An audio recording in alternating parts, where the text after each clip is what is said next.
What's up, people? We back with another episode of Beyond the Clientele. I'm your host, J1, J100, or Mr. So 100, because you know I do it the So 100 way.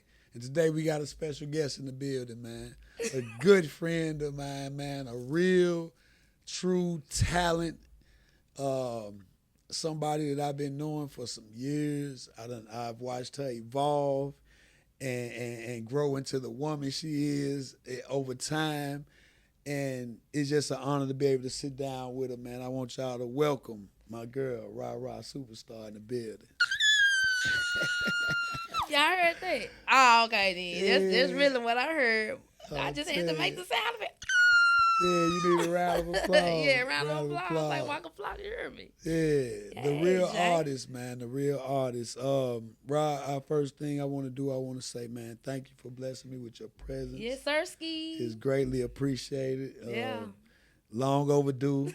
You know what I'm saying? You know things have to happen when they supposed to When happen. they supposed to happen, Yeah. man. So, first thing I want to do, Ra, I want you to start by just letting the people know, what it is you do, how you do it, and when you do it, and, how they can tap in with you so they can see what's going on.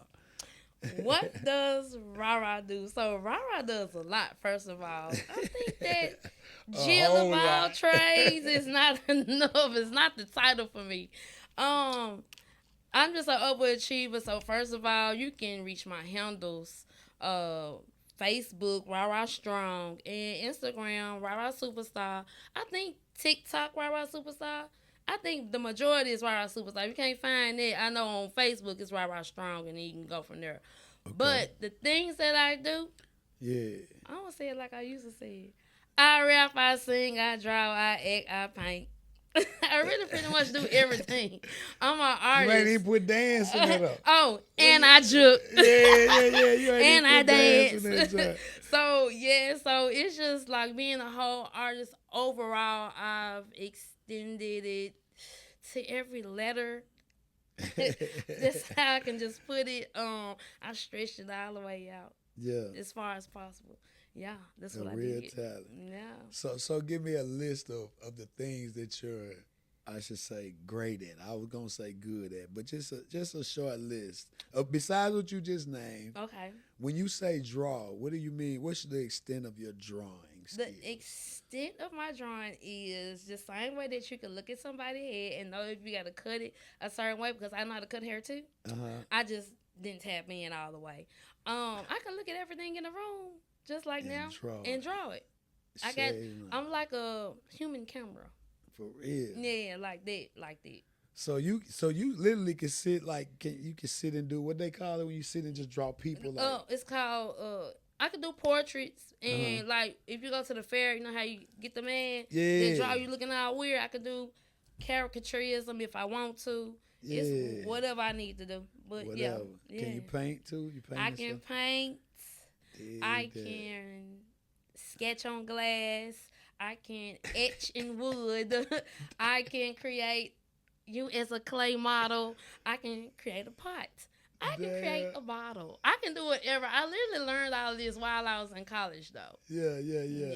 That's what's up. So okay, as far as singing, as far as singing, check it out. Do you consider yourself a singer or a vocalist?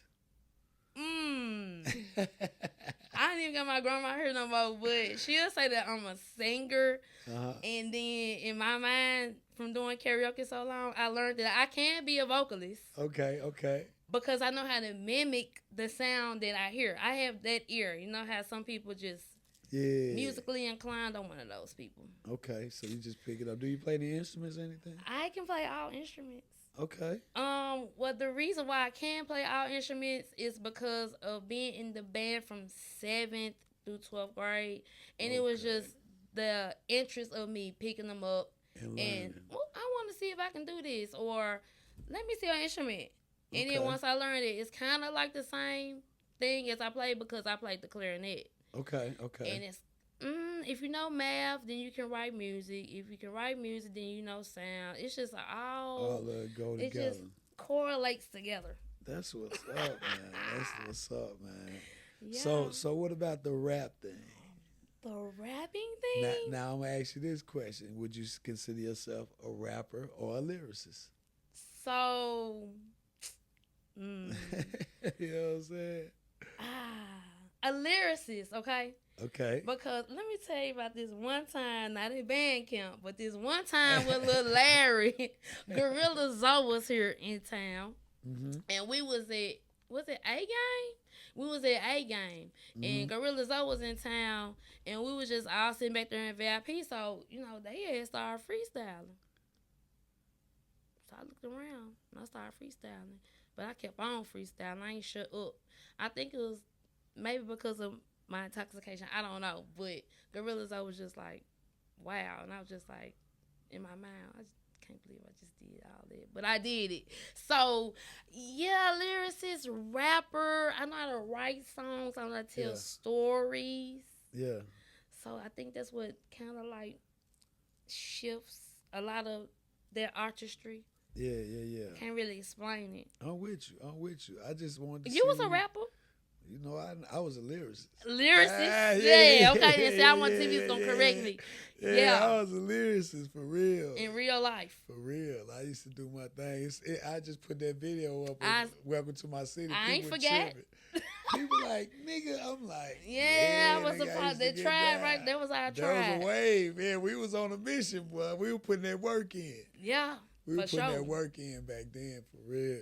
Yeah. But yeah, man, Rod, it's just dope to sit here with you, just with a person with so many skills.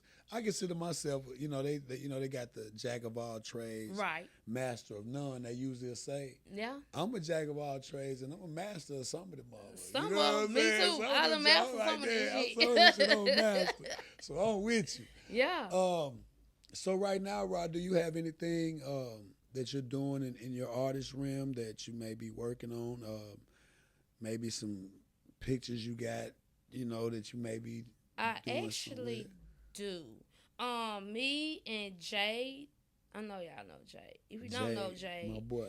Jade is Love is Jaded. Me and him been friends really since he been in 7th grade. I'm a year older. We're not gonna talk about all that, but we became friends because we was on the same wavelength or whatever. So that's how we like. He an artist too. And he an artist too. So we do have a show that's coming up. We have a soft opening, but it's for kids. August the 30th. If you have a kid that has any type of that likes art, they can do poetry. They can do whatever they consider considers of art. Anything. Bring them to that. Okay, and then for the grown-ups, we still getting our date together for y'all, but I really want the kids to come out so they can see that there's something different outside of what goes on in Memphis all the time, Okay, so some basically like open artsy type. Yeah, it's an art show. Show. It's gonna be an art show. You'll be able to see my art, Jay's art, and he's going to let them do art while they're there as well. Okay, that's dope. Is it an age group for that? No age group. Just bring the kids. Bring the kids. Yep. Okay. August 30th. It's gonna be at Slim House. What's that? Slim House is it's the what do you do things in my brain? It's not an event center. It's a building. It's kind of like martial arts studios, but it's called Slim House. Okay. And you can bring your child there. Just go on my page on Facebook, RaRaStrong, and you'll see the flyer. Okay. That's what's up. You just got me when you said Slim House. I'm thinking, is that Slim and is at his house? You know what I'm saying? I'm like, no, actually, and I do got a friend named Slim, but it ain't Slim House. That's the name of the whole place where it's gonna be at.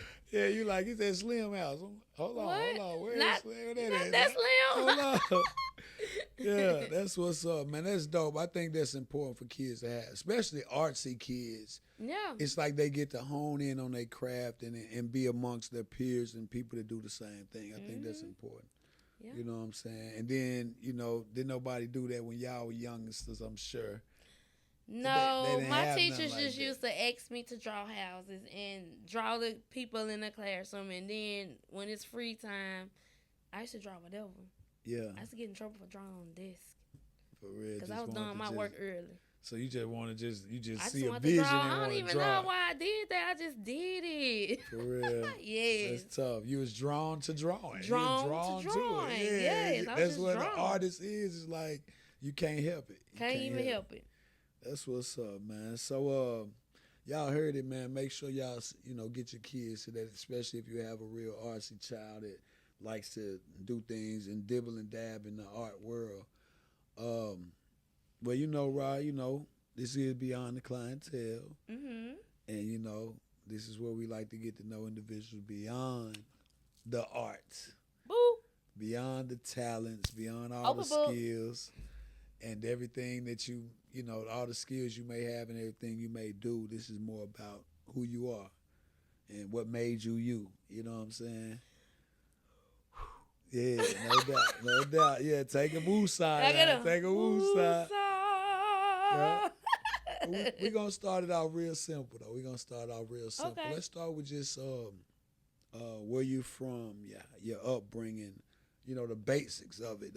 Did you have siblings? Are you only child? No, I have a brother that's younger than me. Okay. He's the opposite of me, and that's it. So that's you and him grew up in the house together? Yes, we did. Okay. Yeah. So where you from? I know you're from Memphis. I'm from Memphis, Tennessee. Really, I'm from all over Memphis, Tennessee. Like the whole thing. Like I really pretty much have family everywhere, and I was everywhere as a kid growing up. But from South Memphis and then Whitehaven area, and so then Westwood. That's your main. That's the main ground. Yeah, South, Westwood, and Whitehaven. Okay. That's my main. And, Orange Mound. And the Mound. And East Memphis. And the East. So tell me this. Okay, sum it up with the schools you went to. I went to Rainshaven Elementary. Okay. I went to Havenview Junior High. Rainshaven is in Whitehaven. Yes. Okay. Okay, and then I went to Havenview. Well, I went to Whitehaven Elementary like for a second. But that's still Whitehaven. It's still Whitehaven. That's when we moved to Whitehaven. Because I literally stayed right around the corner from Rainshaven. I stayed at 402 Clarice. That's how I had to remember it. I still remember my address. 402 Clarice. 402 Clarice. And I stayed right around the corner, and my neighbor was Kevin Spearman. And we walked to school every day. Yeah. And yes, and so then boom, we moved. School. Yeah, middle school. My mom got pregnant with my brother. I was 7, so we 7 years apart. She got pregnant with my brother, and then a little bit after that, we had one of my stepdad, and then we had this big old house, and we had all these cars. Excuse me, we had all this stuff, and I was in Valorwood. And that's by Havenview. Okay. And that was in Whitehaven, so we moved to Whitehaven. Okay, right. It was kind of like. I don't even know how to even explain it. Really right on the border. Like, because I'm asking because I don't know exactly. I don't know the schools. Like, I don't know exactly where they are. Because, I didn't go to school here. So, right. When you said elementary, I don't be knowing exactly where that school is. So, literally, like, Rainshaven is, where, like Elvis Presley, like, Elvis BJ's, Presley. like Elvis Presley, like Graceland. Oh, okay. Okay, but it literally was, I can't even, like, you heard of Twinkletown? I have. Okay, so it was Twinkletown, and then on upward, it was Rainshaven, like that area right there. Okay. I can't even, like, what is that, Hodge? My brain. You just ain't clicking right now. No, I think it's like by Hodge though. But anyway, so I went to Rainshaven, then I went to Whitehaven Elementary for like 1 year, and I met all my little friends that I met at Havenview. Yeah. From Whitehaven at Havenview, and then Havenview 7th grade through 9th grade, and then after that, boom. What you? I went to Whitehaven. The best school on earth. So you pretty much spent your school life in Whitehaven. I did. I pretty much spent the majority of my life in Whitehaven. And then we ended up going to East Memphis before it became... East Memphis? No, it became... it became... My mama saw one person that was... not of our culture, and she said we got the roll. For real? Yeah, for real. It wasn't even nothing bad. She was just like, I can tell that our environment is about to change. Okay. And so it was the Hispanics. Oh. They're not, it's nothing against them. It was just, that was on her, Yeah, that's she how was just felt. like, where they come? I was like, Mom. She was like, no, we gotta. And I was like, okay. So y'all went back to Whitehaven? We literally went back to White. No, we went to Westwood after that. Okay. My brain. We went to Westwood after that, and then after Westwood. But you've graduated at this point. Yeah, I graduated at this point. So just like what one through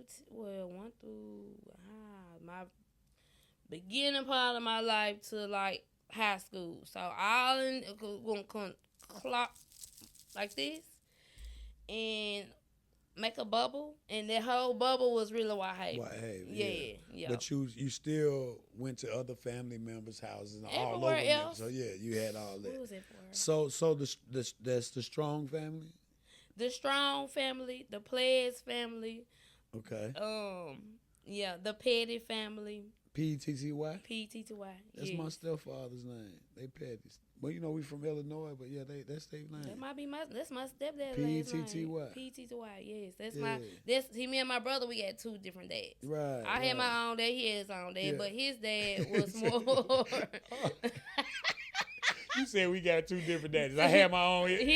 I'm for real, but his dad still was my dad though. Yeah, I'm with you. Like literally, his dad still was my dad, but we had like 1 and 2, but it's still That's what's up, I though. still consider him as my dad. I can dig that. We'll I'm gonna have to look into that. Yeah, we got to tap in. tea. Yeah, we got to tap in, man. Let me find out we can. You know what I'm saying? Might be some kind of way through marriage or something. For real, man. So growing up, you 7 years older than your little brother. Yeah. You basically in Whitehaven majority of your at least school life. Yeah. And what type of big sister were you? Like, were you like I was the boy. I was the brother, but I was the sister. Brother. Yeah. So did you? I was a tomboy. For real? Did you treat him? Did you treat him good? Yeah, no, that was my dog. Okay. It's still my dog to this day. Yeah. Did y'all? Y'all? Well, 7 years is a little distance, but were you like, that's my baby, or were you like? Well, it was my baby because my mom was a nurse, so I practically showed him the way. Like we had we literally raised each other. Okay, so you got to watch him. You had to watch him. Okay. I had to watch my brother. Okay. And so, like a lot of his peers know me from being his sister, cause I mean it was us. It was just us two, and then my little cousins, my auntie, her 2 kids. Yeah. And I mean, we just did what we had to do. I was the survival of the fittest. It was me. Okay. I kept them safe. I can dig it. I made sure they was good. They ate. So you big sis, bro. Big sis, bro. Like Big for sis, real. bro. I had to do that because of me.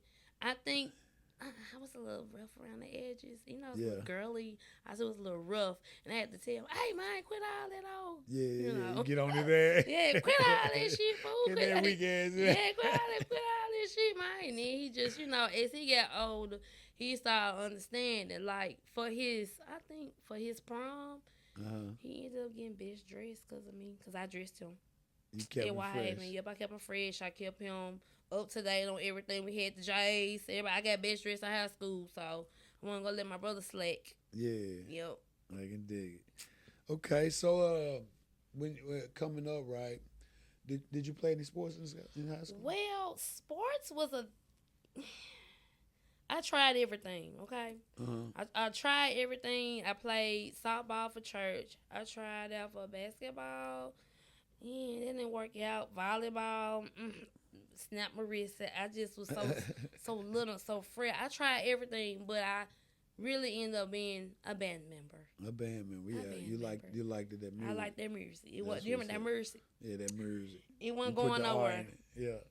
Ever. It was stuck. Mm-hmm. That's where you felt safe. That was your space right there. That's what let me be you. Me, yes. I get it.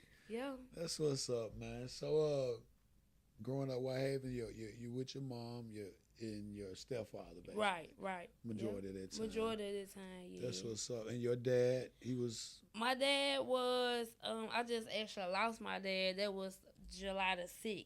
Well, I'm saying back in your childhood, he was present, he was active. It's a pop-up dad. Pop up. Yep. Like if I was in a play. Yeah, he would show up for that. Yeah. kind of random. Don't call him pop-up. Kind of a random dad, randomly present. You know, I don't even know what to call it. But he showed up. yeah, He came when it was time. yeah, That's just how that went. yeah. But that was on him though. Okay, now let's I see. ain't even finna get into Nah, all of that. No, we ain't gonna get into it. I just, I represent for the fathers. I know you always do. Be on there, so I just be curious because sometimes it can be misconstrued. When I as a kid, I didn't understand for real. I really didn't understand. Yeah. But when I get older and I was able to like Break it all talk down to him to find out, hey, where did you draw the line at with that lady? Or what going happened? on? Yeah. Or what went on? And so I had to hear her side, of course. But then when I heard his side, it kind of made sense to me a little bit because, of course, I know this my mama. I know her. Of course, yeah. And it started making sense from why he felt like how he felt. Yeah. And then as time progressed, as I got older, some things he would say and I'd be like, okay then, so you really wanted to be present. Yeah. It was just, It was complicated. It was complicated. Yeah. See, that's what I be asking because, that's the norm, of course, Yeah. I ain't gonna say the norm, but normally that's Not the for story. all, but yeah, it's that's the story. Yeah. It'd be like he wasn't there, but I feel like it's a big difference in not wanting to be there and not able to be there. You know what I'm saying? And sometimes I know men, They have to grow up. they have to live their life too. Yeah. I know I heard DC Young Fly say this one time, and he gave his daddy some grace. He said he had to realize that his dad had a life. He was a man, and he happened to be his son. So we'll take it, and I have a good relationship with my father now, but he wasn't always there. But So I had to learn and understand. Like sometimes you be like, did he really have the ability? I literally as I get older, of course I'm here. As I tell my kids, your brain work when I be at school when I work. Whatever. I'm like, oh my God, your brain worked. But my brain worked as a child. So I wasn't slow to the aspect of what was going on around me. I just didn't really understand. Like, okay, then, so it's Christmas. I got all this stuff. But then, boom, boom, boom, and knock at the door. Oh, Raisha, your daddy here. Yeah. I got more stuff. Yeah. Wow, I got more things. Yeah. But I don't got you, though. Right. So... Yeah. And that's just that's just the product of a broken home type situation. Like once the parents ain't together, it's over with. It always be some type of loss in some shape, form, or fashion. Like you gonna miss out in some shape, form, or fashion once they break up. I'm literally like I got 2 kids and I did not want that for them. Yeah. I did not because I won't say I kind of struggle with abandonment, and I didn't want to bring nobody else on earth to have to deal with some of the stuff that I had to deal with as a kid. You just gotta just go through the process, go with the flow, yeah. And then if you make it out, you make it out. Yeah. If you become who you gonna become, that's who you become. Yeah. But I just didn't want that for my kids in some kind of way, strategically. It ended up happening. But. In real life, that was like the real life lesson for you because now you knew that ain't possible. You can't make that happen. I can't make that happen. Yeah, it takes 2 people to have that same feeling about that situation for it to work. It was not a forced thing, so so I'm sure that made you understand a little better in life because sometimes it be like that. You gotta have your own kids and realize. Yeah, that person's just not that person that you put in your mind. In your mind like, oh, I just had this person up here on the pedestal. Yeah. And then all of that go on. And then you bring in a whole nother life form on earth. And then you're learning that, I probably should have. Well, maybe. Okay, we just going to deal with this. We got to go on roll with the punches, my guy. I'm going to tell you some cold shit. I tell my daughter. Yeah. The mistake was the conception. You can't fix the mistake. You can't fix it. So now that you made the baby, you gotta go. You gotta accept everything that come with that mistake. I just went hard. Like especially with my oldest, like with my daughter, like she's in college. Yeah. And a lot of people be looking at me like, yeah, baby in college. Yeah, I got a kid in college. Yeah, I do. Yeah. But with her, I call her kid sister for a reason because that's my kid. But I never had a sister. Okay. So, some people will be like, well, I don't even, that friend type of thing. You gotta just feel it out as a parent. You really don't know how it's gonna go. You really just hope that it's gonna go great. Sometimes it's not great. It's not always. It's not gonna always be good. It's not gonna always be bad. It's just gonna be what it is. Whatever you make of it. I had to make it be what it was. I knew what I didn't want, as far as being a parent. I knew that part, and I was just like, okay, then since things went this way for me, let me fix it. Some kind of bridge I gotta like formulate to make it not get so jagged like it was for me, and hopefully I can keep it at a minimum, and then we'll go from there as parent and child, and it worked out. Yeah, you still at the club with me. Y'all know. We got you understand. You understand.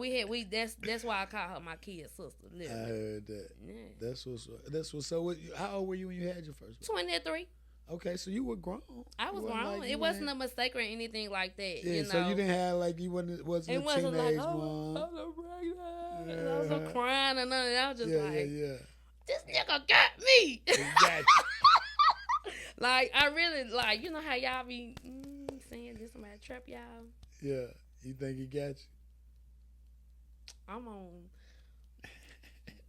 Beyond the Clientele podcast, so you think he got you? I do. He locked it in. He locked it in because 7 years of we're gonna run it back. College, 7 years. I met him in college. Okay. So the whole time, no pregnancy. No pregnancy. Then boop, you out of school. I got to go back. So what? But I'm saying, how he do that? Cause I went back. I ran it back.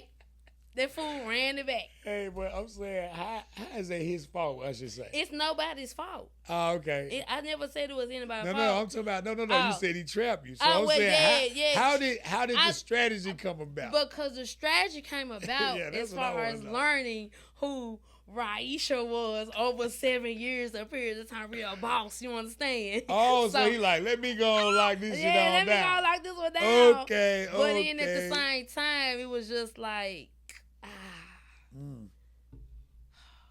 So when you got pregnant, did you have any second thoughts, or was it one of those? Well, here it is. Let's go. Or did you? First of all, let me break this pregnancy down. Like my friends know. So I didn't know I was pregnant. Okay. For how long? I was 5 months. When you found out? When I found out. Okay. I think God did that on purpose. Yeah. Because if you would have known, if I would have known, and I'm not saying that I would have, but I was still in school and I was still trying to finish, and I still had a lot of things that I want to do prior to that time. That having some kids. It didn't matter though. I still did everything I wanted to do. So yes. So boom. I believe you pregnant. You need to take a pregnancy test. This your baby dad? Yeah, my baby dad. This is what. So I'm like, I ain't nobody pregnant. I just got through eating. No, we finna go to Walgreens. So you still having a cycle and everything? My doctor said that I was one of out of 10 of the women that have that type of situation where you still have a cycle and everything. And then boom, it's a kid in there. Oh my God. Yeah, I'm just telling y'all, like people that know me know I say this all the time. I'm just keeping it a thou wow. So 100 for real. So I still was all that was going on. Happened, yeah. And I was just like, I ain't pregnant. I just got through eating. Woo. So we're gonna get a pregnancy test.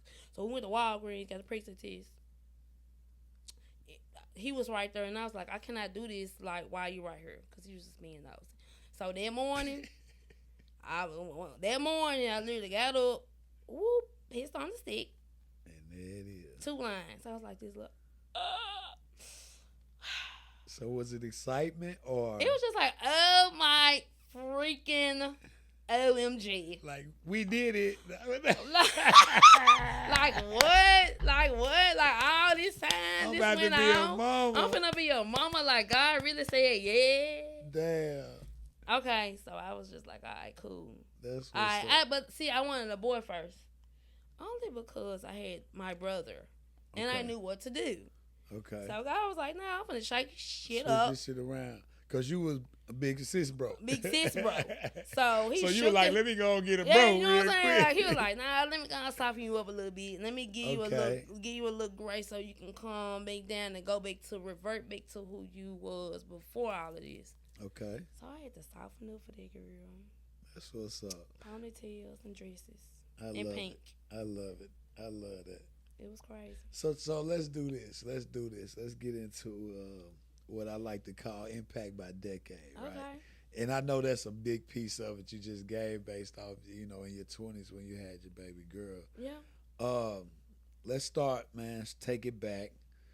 And we're going to do impactful moments that molded you into the woman you are today. But we're going to do it by decade. That's fine.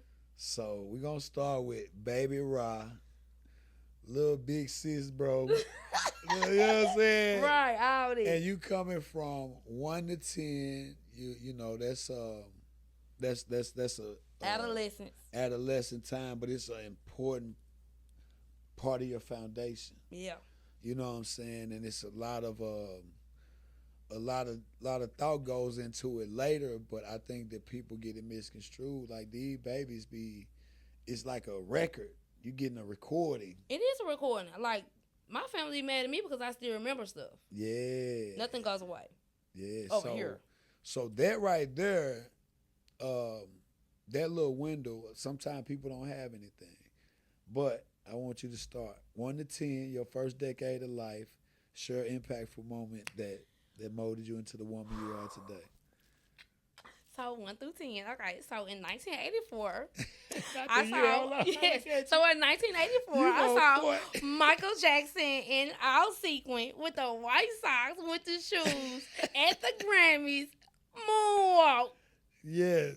So in my mind, seeing it, who is that person? Like what Michael Jackson? Like, Yeah. Oh my God, that's what I want to do. I want to shine like that. I want to do that, you know. Yeah. So that was the first person outside of my family that I actually studied and was like, I want to do that one day, you know. So that's the superstar. Yeah, that's where the superstar kind of come from. But it molded me into that person. Yeah. Okay, that's 1984. 1 through 4. That's just the whole 80s. Like, I was born in 1980. If you want to know, I was born in 1980. If I don't look like 1980, I am 1980. So tell me what that moment did for you, right? Besides, know. you said it made you want to be that. It still give me chills. Yeah. Like I get goosebumps still talking about that. Like Mike was a cold motherfucker. That was y'all was had cold. to been there. I swear to God, you had to been there. It showed me that people will appreciate you for your talent, which I didn't know I had at that time. Okay. But I was just like, okay, I want to try that. Whatever he just did, like the sparkling thing, and people looking at you and clapping for you. I want that. To shine, yeah. You want to be on shine. the stage, yeah. Yeah, I want to be on the stage. That's what's let's up. see, that's 1 through 4. Let's see. In between that time, I really can't tell y'all that 1 through 4, I did go to daycare. My mom worked for Baptist downtown. She was one of the nurses that took care of Elvis, but they had a daycare. So I didn't see none of y'all until I got to kindergarten. For real? Yeah. I literally was the only black child at the daycare. Really? Yes. So do you have any memories of that? yeah, I got plenty of memories. That's where I think I tapped into my artistry. Because they did a lot of that. They did a lot of, we coloring, we painting on shoes. A lot of passing time. Yeah, a lot of passing time things. And it really stuck in my head like, oh, I like this, you know. So all the way up until then, when I got to kindergarten, I got to y'all treating me like shit. Because she got me dressed up, bows, hair comb, my ponytails, long, dress, stockings, Sunday patent leather shoes on, Yeah. and y'all dressed like how y'all was dressed. So Yeah. I mean, it was a different being with y'all. Y'all didn't even understand back then, but hey, it is what it is. I literally got to fighting in kindergarten. For real, man. They were picking on you in your dress. One girl. They all held the bathroom stalls and I had to crawl up under and then boop upside the head with her shoe. I heard And that. me and my neighbor beat her up after school. The one you used to walk to school with? Yeah, Kevin. He'll talk about that. We talk about that. Kevin looked out for you. Kevin looked out for me. Like that was really my yeah. big brother. He Yeah. was a year older than me. That was like my big brother. Him and his sister. That was my neighbors. That's what's up, man. Kevin, good looking out, Kevin, man. You looked out for Rod. That's what's up. I think on down, going to my uncle wedding in California when I was 8. Me and my grandma seen somebody get shot on Hollywood Boulevard. Damn, At 8 years old. Yeah. Like how Doc say, our first seen somebody get shot, he was 70 say? I was 8. So we thought it was for a movie. No, it was real life. And my cousin Tiffany had to go to the restroom, and we stopped on Hollywood Boulevard at McDonald's. And me and my grandma sitting in the back seat, and then we just heard a loud pow pow like that. And then we looked out the window, and then boom, blood. So damn. yeah, kind of like freaked me out. So yeah, I was gonna say like as a kid. Seeing that. And had you ever? That was your first time. That was my first traveling? time outside of like went to California. Yeah, like out of Memphis. Yeah. Yes, we on the plane. My uncle paid for that. And my mom and them had paid for that. We was on that plane and went to California to my uncle's wedding. So your first experience out of the city, and you witness somebody getting shot. When somebody getting shot and going to Disneyland. Yeah, and we went to the wedding. We did so much. Oh my God. That's so crazy. Yes, I seen somebody get shot. We went to Disneyland. I saw Michael Jackson, Captain EO. That was his first little, his whole thing before. Was it after Thriller or before Thriller? It was after Thriller, yeah, because I was 8, so it was after Thriller. And yeah. Damn, yeah, that's crazy, man. Cray. As soon as you dip up out the city, you go from one extreme to the other. You got the greatest fun, the wildest shit. The wildest shit to wow, oh my God! And me and my grandma like we talked about that all the time, all the way to she like literally like before she passed away and whatever. We still talk about. I always would bring. I was like, Gandhi, you remember? Yeah. She was like, yeah, I remember that. Remember. Like, we thought it was a movie scene. Because we was in Hollywood. Like, we didn't know. really Yeah, I get it. I went to Compton. I heard the helicopters. We did a whole lot during that little period of time for my uncle. Yeah. So, yeah. And he lived out there? Yeah. Well, yeah, he lived in California. Yeah, he left Memphis when I think it was 2. And he worked for FedEx. And they stationed him in California because he was that good. Okay. They stationed him in California, and after that, when he see him no more, he just come in and out. That's what's up, man. That's crazy. Yeah. So moving on into that next decade, that 10 to 20, you hit a lot of milestones in that decade. 10 to 20. I'm talking about you go from preteen to teenage. You go from middle school to high school. You go from high school to maybe college. You got so many milestones in that decade. I can sum it up. Share something impactful during that time. Something outside of the norm that everybody go through. Outside of the norm. Something only you went through. Well, something outside of the norm for me was like really getting to college. Because outside of my mom and me going to college. Before then. What you mean? 10. Let's stay early. Don't jump way up to graduation. 5th grade. Let me see. 5th grade. 10 to 20.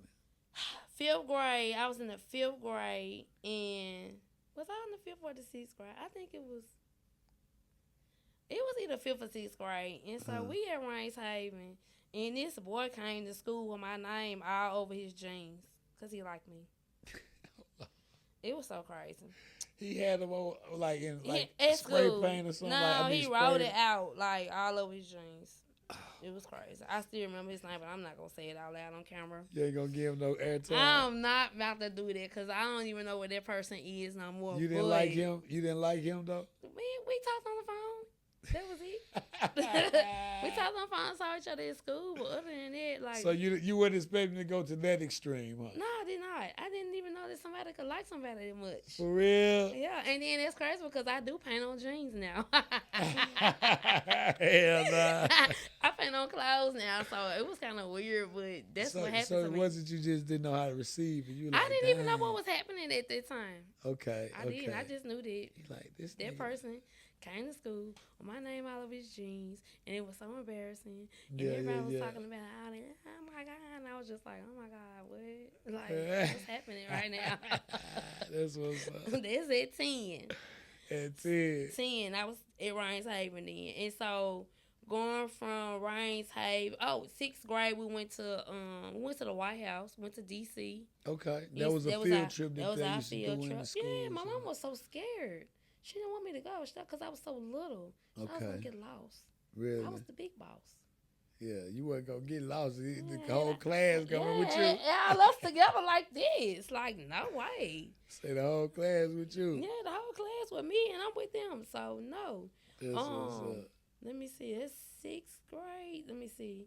Look, you walking it all the way Walking down. all the way, seventh grade. So boom, I wanted to go to Lanier. I want to go to Lanier with my Rains Haven family. I can name a lot of them, like K. Carbon Daddy, Lentrell McCraney, Brian Anderson, Terrence Jones, Shabril Hutchinson. I can name all of y'all. Stacey Young. Yeah, I can really name all of my friends because we still, like, Facebook kept us still together some kind of way. Yeah. So going forward, I wanted to go to school with them, but we moved to White Haven.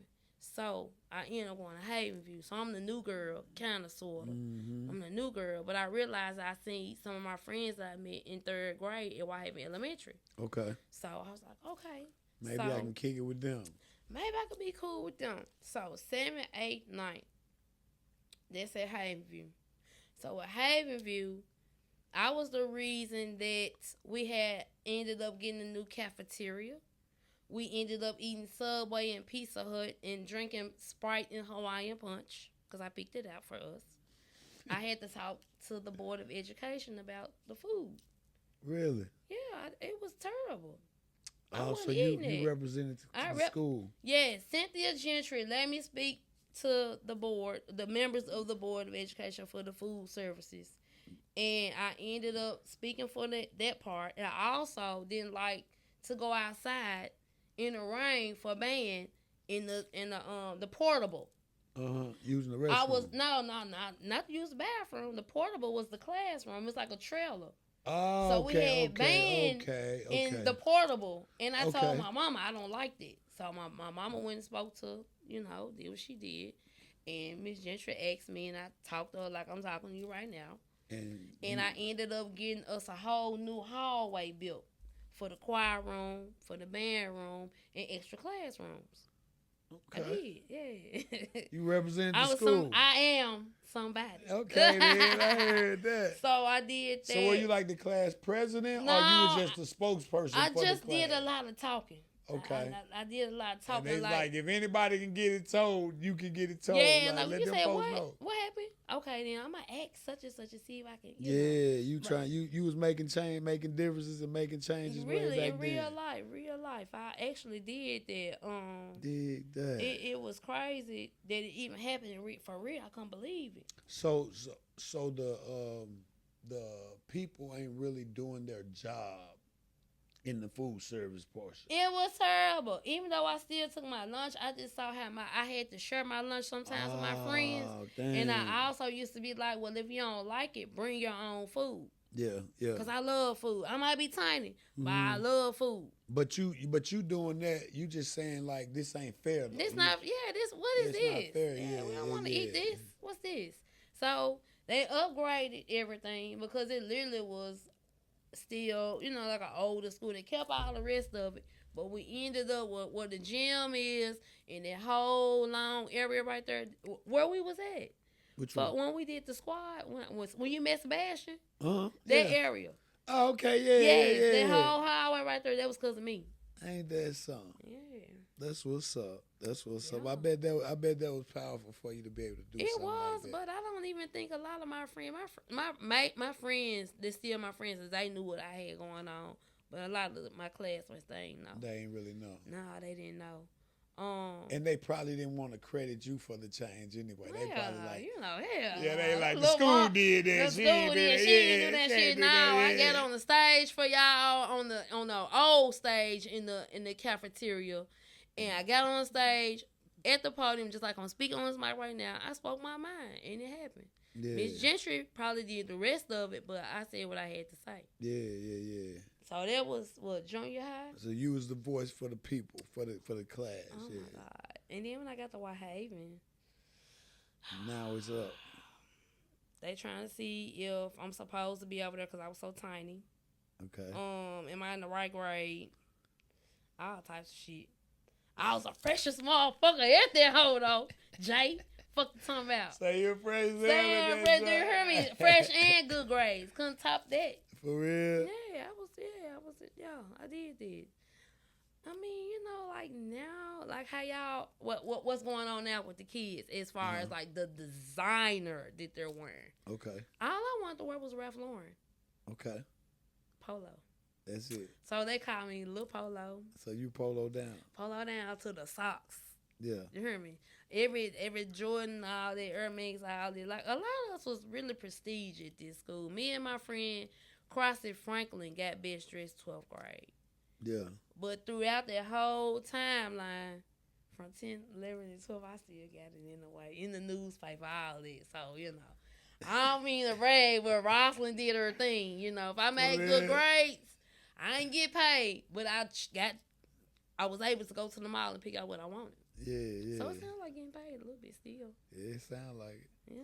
Sound like you got paid in outfits. And outfits. Got paid in gear. And girl, fuck you talking about. I ain't want nothing else. And I was able to like go to the movies with my friends and stuff at the mall in Memphis and all that, That's what's up. So did you come up in a household, like did your mom or family do allowance and all that type of stuff? Well, they didn't have to do allowance for me because they had money, so I got whatever I wanted. But okay. As far as with my grades, I want the newest game, all the Marios. Okay. Sega, the Nintendo. I wanted all this because I'm a gamer too, so I wanted all of that.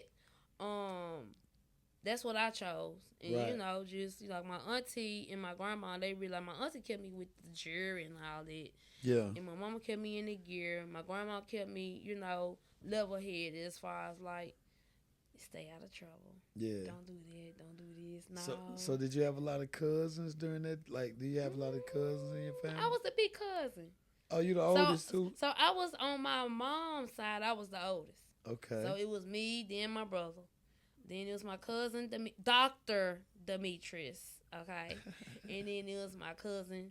And then it was like four. Okay, so you didn't have a big family of cousins and stuff. I did, but it was my grandma's sister. Okay. Like second cousins. My second cousins. But then it just transitioned, even on my dad's side, over there, because me being his only child, I still saw him like Christmas time and all that, you know. Okay. That's so, what's like, up. yeah, that's how they went. Yeah. Yeah. So moving on into well, no, you college. was actually about to tell me something, about college and. Well, in Pathfinder College. Yeah. Mm.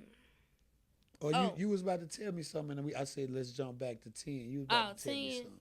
I ran it back because I know you ran it back, but I'm saying you were about to tell me something about being 17 and something. Oh well, yeah, 17, going to college early. Okay. Going to college early, and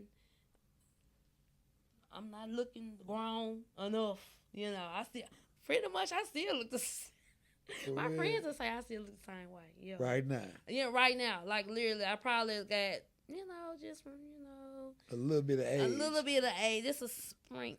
Yeah. But other than that, they'll say I look the same way. Yeah. 17, going to school early. I got a band scholarship from White Haven to go to TSU. I graduated from TSU actually. Okay. That I didn't know. I didn't know that about you. Yes, I did not like the band. At TSU. And I was over it after achieving what I did at Whitehaven. Okay. And with Mr. Banks and winning so many Battle of the Bands. We was the top school while I was there. Okay. As far as like band, you know. Yeah. Winning so many Battle of the Bands, going out of town, winning and traveling and being everywhere. I just was really over it. I was burnt out, literally. Okay. But I still got my scholarship. Yeah, so you had to go to I had to go to see. And then I was just like, let me find a way to not use this scholarship to, you know, I had to figure it out. I figured it out, though. And after that, I was good at school. Nobody really had to come out of pocket for me. Okay. Because I figured out, I'm a talker. I'm going to ask questions. I want to know, hey, what's the least amount of boom, boom, boom, you know, what I need to do to not, you know, make this move, and how can I get work study and all of that. I asked that, and I found out because I went to school with my best friend, Schambler. We went there together my first and second year, and then my second year, she ended up coming back home, going to the University of Memphis. Mm-hmm. But the other years, I was just at this joint, thugging it out. Getting it in. Yeah, that's why I made. What was your degree in? It was in art.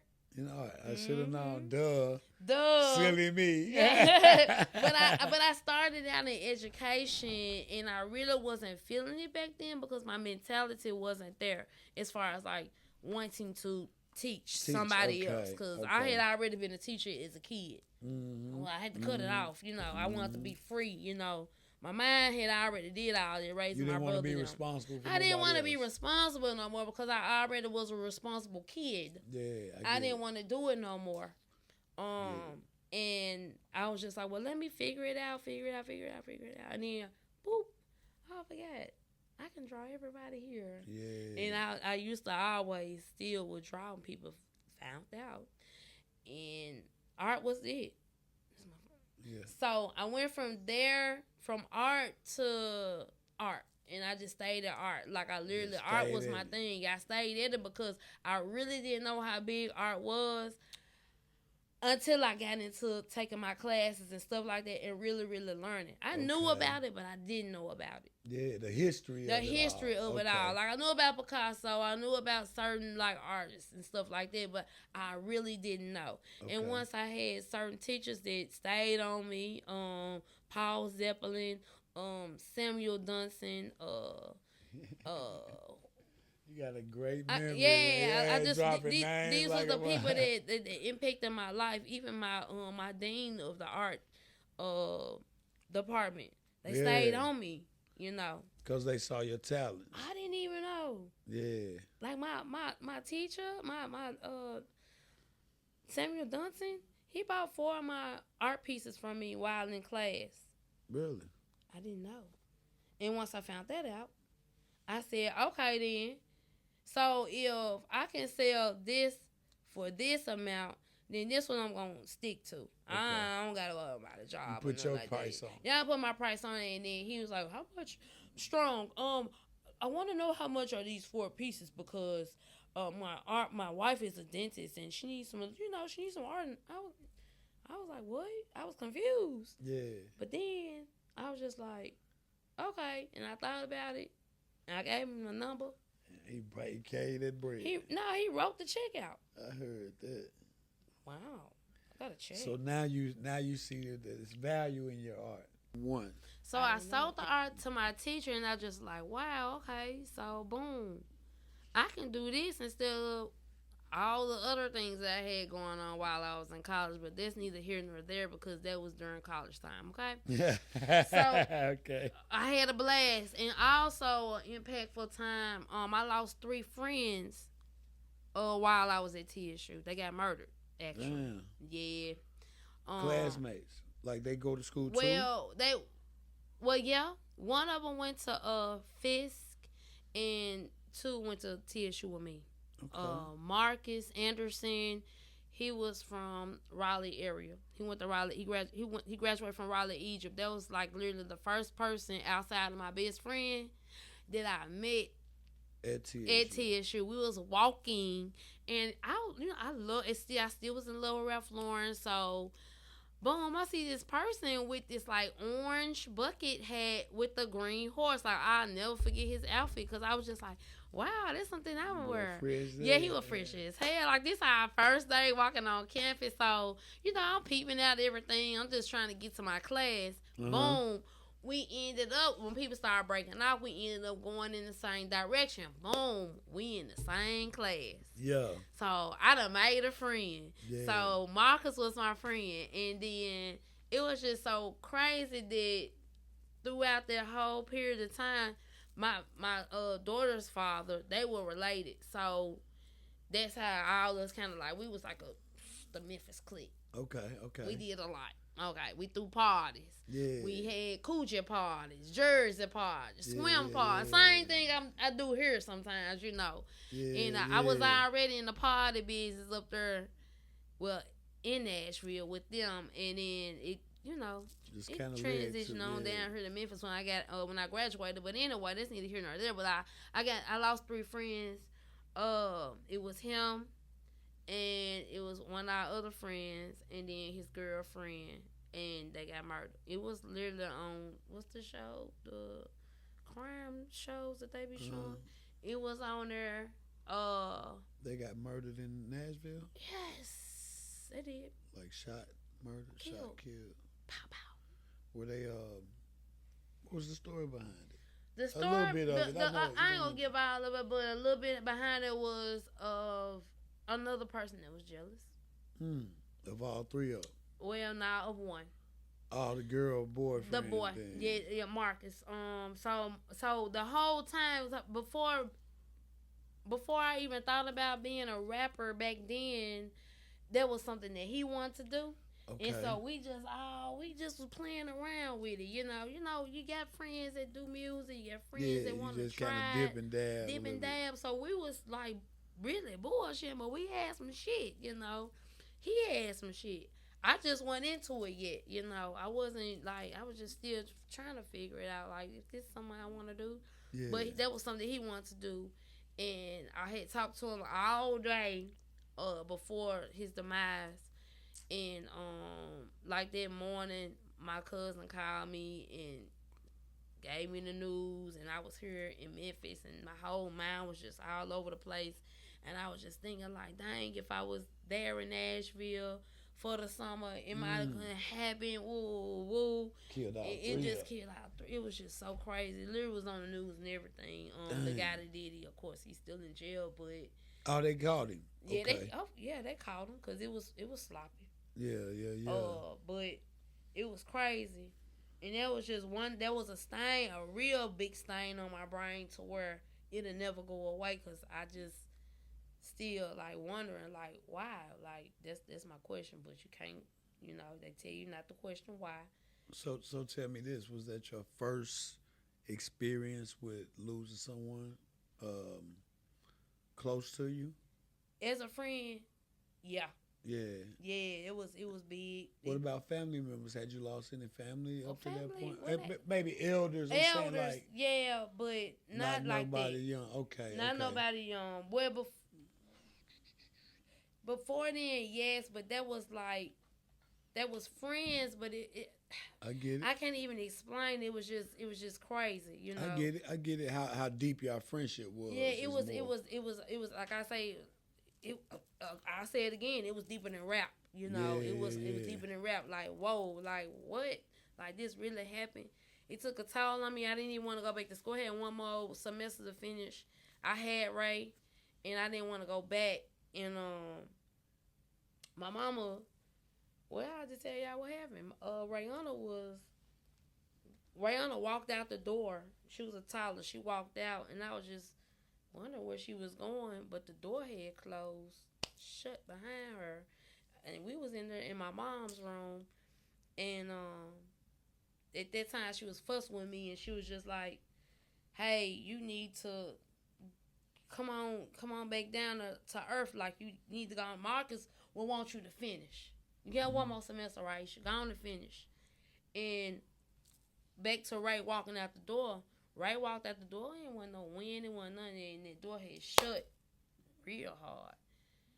And she looked at me and I looked at her. She said, "That's your answer right there. Go on and go get through. I got her." So I left Ray. I went back, finished my semester, and I graduated. I heard that. I could hear Ryan in saying, "Ma!" She was just going ham. She was crying. I could hear her, and I didn't know that was her, but I knew it was her because I kept on hearing the same voice over and over again. And my mom was like, "Do you know that girl was calling your name the whole time?" And we was all the way up top. And I was like, "I heard her. I didn't know if it was her, but I heard her." Heard it, yeah. And I graduated. And walked that stage. Yeah, I walked the stage. That's what's up. See, it goes back to what we were saying off camera when I was saying, like, man, it's so much. Death takes such a toll, but you gotta live through it. You gotta live through it for real. Because if you would have gave up based off his death, then what? Then what? Like it's nothing. You can't bring them back. You can't change. That's what the mother was saying. Yeah. You can't bring them back, Raisha. You can't bring them back. Yep. He would want you to do this. And then the guilt that you felt because you said if you would have been there. I could have. Yeah, I don't know what I could have did. Yeah. It's crazy. I don't know what I could have did, but I talk about it all the time because they just really left a stain on my brain. Like, wow. Yeah. You know? At such a young age. At such a young age. Had to be, 22, 23 years old? 23. 23 years old. Yeah. And that happened. Yeah. So, fast forward, we're going to go a little... Moving into 20s, and I'm a parent now. Okay, yeah. And I got to figure this out. You done ran that story about how you peed on the stick and bam, you pregnant. So yeah, I did all of that. Run me through the whole experience after the birth. Like, after you had her, and the dust settled, she's 6 weeks old. Where your mind at then? OMG, I am responsible for somebody that belongs to me. Not my, not they kid. Yeah, not they kid. Not they kid. Yeah. This mine. Okay. Yeah. So, I had already filtered in my mind about certain things that, hey, this not going to, no.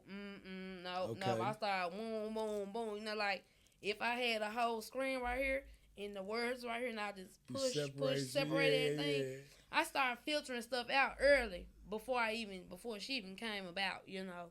As far as do's and don'ts. Do's and don'ts, you know. Yeah. Because you experiencing your childhood in your mind too. And you feel like now you can gauge where they made a mistake. Yeah, where they made a mistake. It really wasn't a bad mistake. It was just work. Okay. Literally. So work was the thing, and I ain't have to work. I ain't have to work. Yeah. I just did my art, and it paid for stuff or whatever, and it took care of me. I was able to do a lot of stuff, and I did it, you know, for a long period of time, all the way up until she got to like elementary school. Yeah.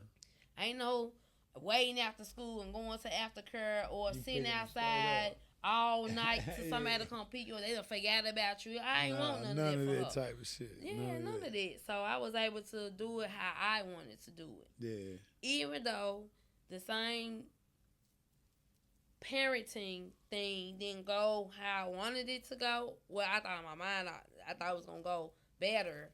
Like you be like parenting with her father. Yeah, right, I thought it was going to go okay. better, but I don't know what I did wrong to him for him to just say, I'm a half-ass do this shit. Or my mama gonna do it. I'm just keeping it so tell me this. So tell me this. You know, I witness this a lot, man, where the mothers will try to pick the slack up for the son. And I always say this, and this is just a crazy analogy. Say it to me. You might help me understand what was going on. She knows she failed. maybe that was it. Yeah, she knows she didn't. Well, I ain't gonna say fail. Let me reframe. Let me retract that word. Okay. She knows she didn't do all she was supposed to do to prepare him for that situation. Okay, I'll take that. So that's why they usually will say, "Well, let me." I got it. Don't worry. Well, don't. I know he ain't gonna do nothing. I got it, and that's their way of pacifying what she didn't do right for him. Like, if she done what she was supposed to do, he would be like, "Nah, mama, I'm straight. I got mine." That's the difference. It is the difference. You know what I'm saying? Cause mom ain't it. Cause it's like it's one of them things where I can't see that. Like my mom, if you watching for me a little bit, but I can't see my mama taking care the of whole kid. Yeah, like everything. carrying the whole load, and Like, I just get to go buy shoes and clothes and kick shit.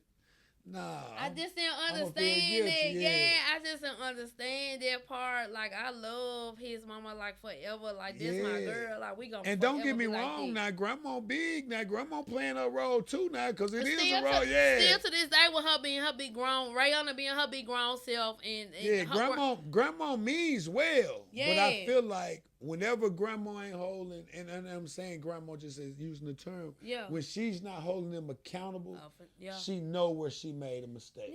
Yeah. That's what I say. That's right. Yeah, cause she, it's like you can't make them do something you ain't even taught him to do. Stop playing, like, you know what I'm saying. But and then it's a reflection of you also. It is. So you gotta pick the slack up, like, whoa, no, we ain't finna do this. I just didn't understand, like, how did me and him, as far like, like,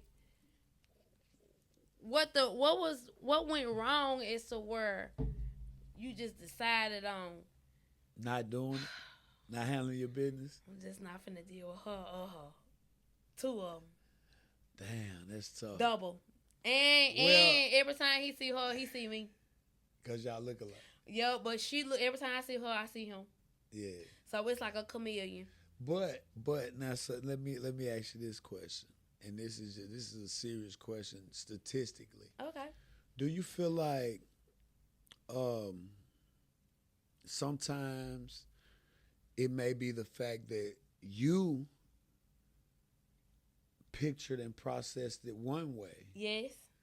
And he never pictured and processed it the same. I swear to God, I thought about that, like, like as you go down the road, down you be the like, road, yeah. well, maybe I was wrong, and I pictured it as this. Yeah, you pictured this beautiful portrait.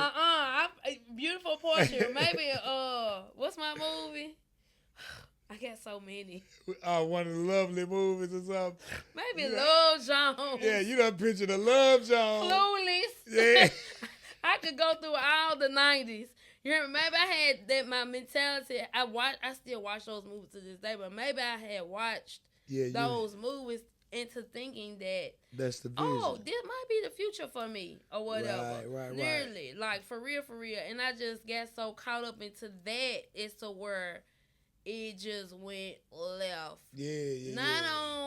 On both of our parts, it's to where I wasn't gonna conform to dealing with this, and he wasn't gonna conform to dealing with that, and so that's how the split just went. Clash, yeah. But then, I mean, like when she got like 2, I had got somebody that came into our life to where we was fine, we was good. So tell me this now that you say that, I'm glad you said that. So tell me this. Period. Did that kind of correlate with your life, your childhood? It did. Because you said my dad, my mom, like. So it was like somebody came through and picked that slack up and fulfilled that void. And filled the void as far as me being a single mother, and then that person had their child. Okay. But then we met on some. It was just really just off the wham. We met. Y'all clicked. And we clicked, and then it went from that to that. But it was cool though, because all the way up to now we still cool.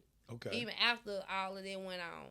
Yeah. But with him, with my child's father, I just never would understand. Like I would like to question him and ask him, like, what happened? He married now. Okay. But still I wanna know, like, what I do to you for you to act like that towards me. Towards you or towards the baby? Us, period. See, Now, What, no, Jay? I'm with you. I'm with you. What I understand and what I notice, like when you say us, We come into togetherness. no, not anymore. When Okay, you not break anymore. up, when y'all break up, it's no more togetherness. It's about her. Okay, Okay. that's the reality, right? Okay, I had to realize it, I think, when I was like 25. Right, and I was just gonna say this. A lot of times, that's what create those wedges because sometimes the custodial parent is thinking us, and it really should be the baby. Yeah. And I'm not making any excuses for him, but I'm No, saying just in period. general, that's really what happens, and so you'll find yourself depriving her of him because of us. Yep. But all the time, it really should have been like, okay, don't worry about me, her. It was, but I was like that. Don't worry about me. Her. Like his mama called or his sister called. What you got going on? Can we get?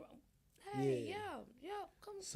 So you would have felt better if it was him calling. Yeah, calling. Hey, I'm just. I need my baby. I need my baby. Can I get my baby? I wouldn't. That would Hey, have been better. Yeah. hey, where you want to pick her up and you can come to the house?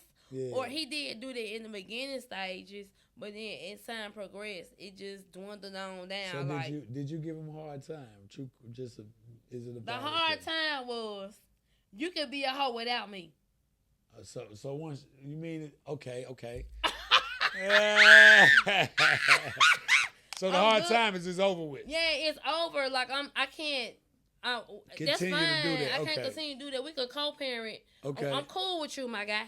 All But right. I just can't, like, that's how you want to live or whatever you want to do. Go ahead. Go ahead. I'm just gonna do this over here. And you're not keeping the child away from him. I was never gonna do that. Okay. Mom had life too. Sure. Yeah. Come get her.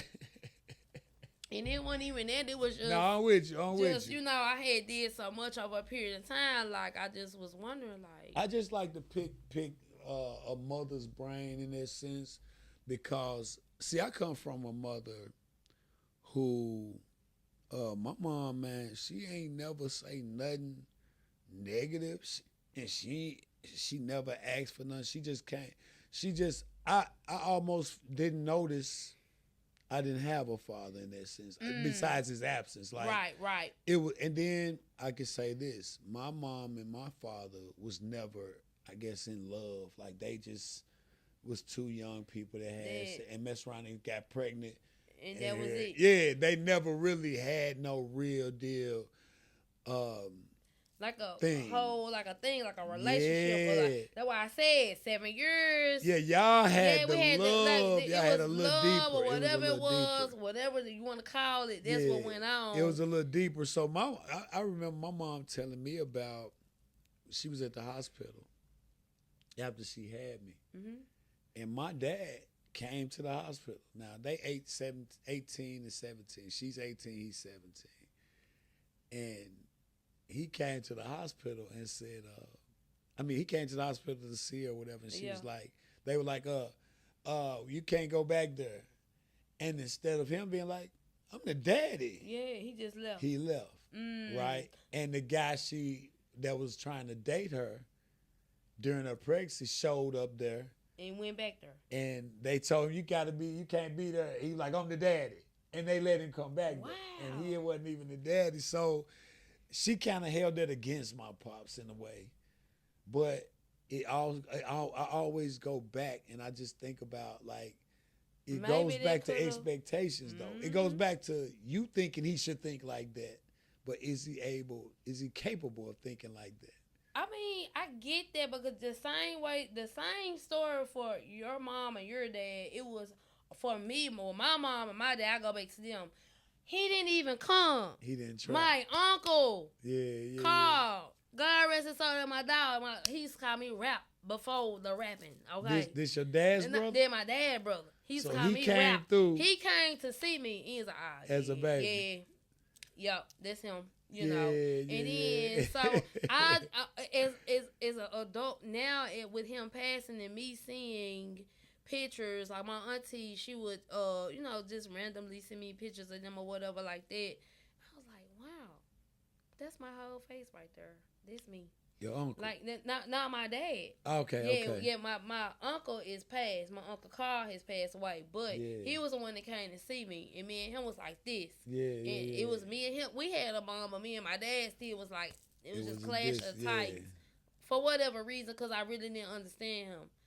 But do you think that as a child, like I know with me, like I didn't really get to know my dad till after my sisters passed. Okay. Right. I'm 13. That's when he came, but it was like I felt like it was like the thought of me dying in that house fire made him come. Cause like it could have been you too. Yeah, it could have I could have almost lost my son, and he come, and that was good for me. It worked for me, you know, to start getting to know him at that point. But I wanted to know if do you feel like I had a prediction or a vision of what it should be and how it should be, but I learned I probably learned this at 35, but that vision is not always the truth. It was just a projection. It's like you can't force that on that man because that ain't him. You just thinking father should be this. Yeah, because no, that ain't him. Yeah, I think that. After watching the Cosby Show, you watching the show Family Matters. This what you're supposed to be. Hey, why weren't you there? You wasn't there. You only came to see me on the stage performing, or coming to my birthday parties, or bringing me gifts for Christmas. That was it. So I think that the whole formality as a child, and then watching television and seeing what was supposed to happen, made me resent him. Yeah. But then as I got older, you learned. I learned. He took me to the casino when I turned 21. Uh-huh. Well, he rented out Isaac Hayes for me. Because he know there's no interference no more. No interference. Him and his girlfriend. I had 21 bottles of wine. Yeah. Because I turned 21. 21. And I ate and we drunk. And then they went out. She went on about her business. And then my dad was like, what you want to do now? And we ended up going to the casino. Yeah. And I had won me and him some money because I know how to shoot dice. I'm a hooligan. And so we shot dice, and then sun was almost about to come up one time yet, but we ended up going to he went to Orchid, and I went home. The Black Orchid downtown. Yeah, Black Orchid, that was his shit. Yeah. I probably ran across your pops around in town. Yeah, I swear to God, like he used to be in there. And I went home, and my mom was like, "What y'all do?" I said, "Went to the casino." And how did that make you feel? I was happy to really spend some real time with your pops. Yeah, even like 4th of July, because he always knew that I was scared of fireworks, but he could barbecue so good. His food was so good. Yeah. Like 4th of July. Like summertime, I was in North. Oh, I left out North Memphis. Get to me. I am from North Memphis because of my daddy. Oh, he in North Memphis. Yes, Maplewood and Chelsea. Like I'm from the north, the south. Like I literally, it was just a whole correlation of being a part of the whole boom, boom, boom. Yeah. I think that's why so many people know me as well. For real. Because I didn't know a lot of people, they knew I was, but. As far as my dad from North Memphis. He graduated from Douglas.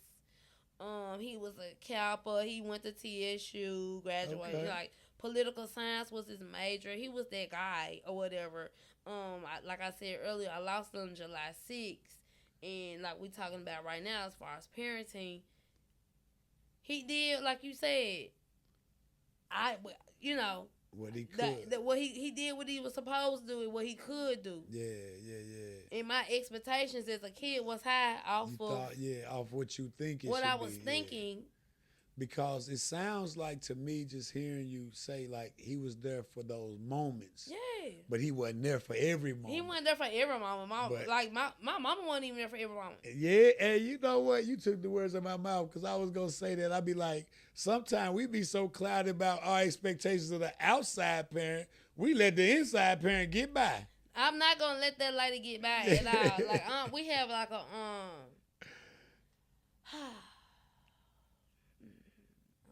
I gotta breathe, cause outside looking in and be like, oh my God, I can't believe she's that fat. You did not walk in this shoe here, okay? You know what I'm saying? It wasn't bad, but it wasn't good. It was just there, you know. And you said your mom worked a lot. She though. worked a lot, like abandonment. Like, I don't know. I see it a lot, but a lot of kids deal with abandonment issues. They have to raise themselves, or they have to care for their younger sibling, or do whatever they need to do. So I did grow up early as far as a kid. So I was a child adult, okay? Maybe Yeah. that's why I got stuck. I'm not sure. But as far as that, she worked a lot. She was a nurse. Work. Best. You know, Yeah. time. Yeah, and that's so bad. It's so bad because you know we both parents, so we know it's not no blueprint to this shit. It's not. But for your mother to be like a registered nurse, that's a big accomplishment in itself. I swear to God, like she did the most. She did the most for everybody in the family. Like she was top tier. Like she had every car you would think. We had a Saab here in Memphis, Tennessee. That was a foreign car. Okay, she had a yellow. It wasn't even yellow. It was like the color of a moon pie. Okay, this the car she was dropping me off in Rhines-Haven. In So in her eyes, she had the best of the best. she was doing what she was supposed to do. Yeah, I had Louis Vuitton, Gucci. I got pictures of me and Gucci and everything. Yeah. Holidays, all that. I had all that. Now I got a question for you. Was your mom's parents, how were they? To me? No. For her? For her, like, did she have good things? My grandma had her at 15. So she didn't grow up with privilege in that sense. My grandma had her at 15, and her dad, he just left. This 15, so you got to think that this 15 now. Back then it was a little different. So I wasn't alive then, so I don't know what 15 was like having a baby. But it was normal though. It was normal back then. But then my granddad, Lubie Strong, who probably painted some of y'all parents' cars with all the candy paint. Okay, back in the day. In the Fruit Loops, in all the cars with all that type of stuff. My granddad did the majority of that. Yeah. And he was in Binghampton. Okay. Okay. So the reason I asked you that question was because a lot of times we try to do better than our parents our parentals, yeah. So her becoming an RN, being able to get you what you want when you do good, in her mind, she's overcoming. She's done better than them. Yeah. You know what I'm saying? And then boom, you tab your child and you feel like I missed the presence. Like the presence of the parent being there. Oh God. So you say, you know what? I'm gonna be there. Yeah, I'm gonna be there. And she gonna have it, and I'm gonna be there. Yeah, so it's just about it's evolution. A double standard. No, it ain't even about. What you say? Evolution. It's just about evolving. Okay. To be better. So whatever your daughter decide or feel she was missing, she take what you gave and say, "Let me put this there." That's how the generations just constantly grow. It is. You know what I'm saying? And I just, it's just something to notice as you get older. You be like, you were supposed to do this, or mama didn't do that, or daddy. But then as you really look at it, you be like, let's just take it to another level. Yeah. We just gonna keep on evolving. I think that with my grandma, my granny, and then with my aunt, my auntie, I call her. I never call her auntie and nothing like that. I always call her aunt, yeah, like that. Uh-huh. And then my uncle, who stayed in California, my uncle BB, my uncle Stevie, those three right there, that was my mama all in one. So it still was like having.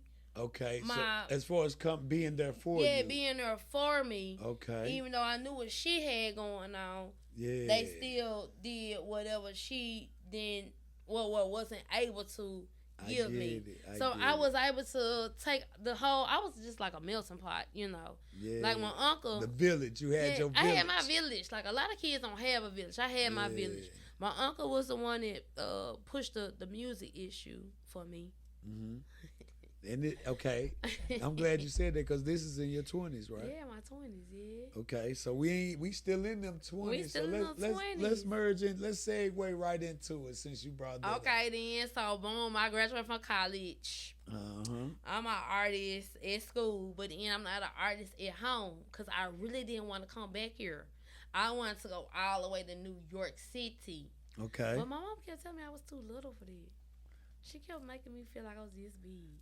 Just because of in Just statue. In statue. But she didn't know I was like the big boss. Bitch. So she want to protect you though. She was a protector, yes. And my uncle, he literally wanted to move me to California for Disney. Really? I would have been Justin Timberlake before Justin Timberlake. But mom was like, no.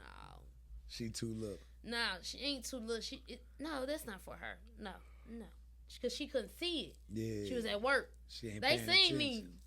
A, B, C, Soul Train, whatever, all that night, looking at whatever, you know. They saw that, you know. I get it. So she's so busy, she's missing that part. The whole what you're becoming. What I'm becoming. And what you could be. Or what I could be. Like my uncle seen it.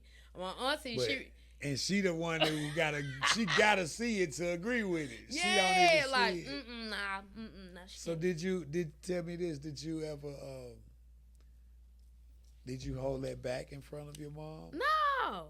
You tried to display it for her too? I did display it. Okay. I got my degree in art when she came to TSU to see me graduate with Ray and my brother and my stepdaddy. Yeah. And then my dad came separate, but I was mad at him because he did not bring my grandma. Because my grandma played a big part of me, like growing up, like for his mama. My auntie was there though. My grandma was there. Like it was just like, but anyway,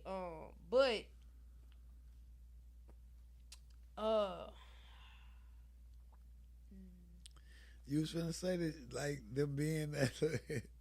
You were about to say them being there. So I had a senior art show that was in order for me to graduate.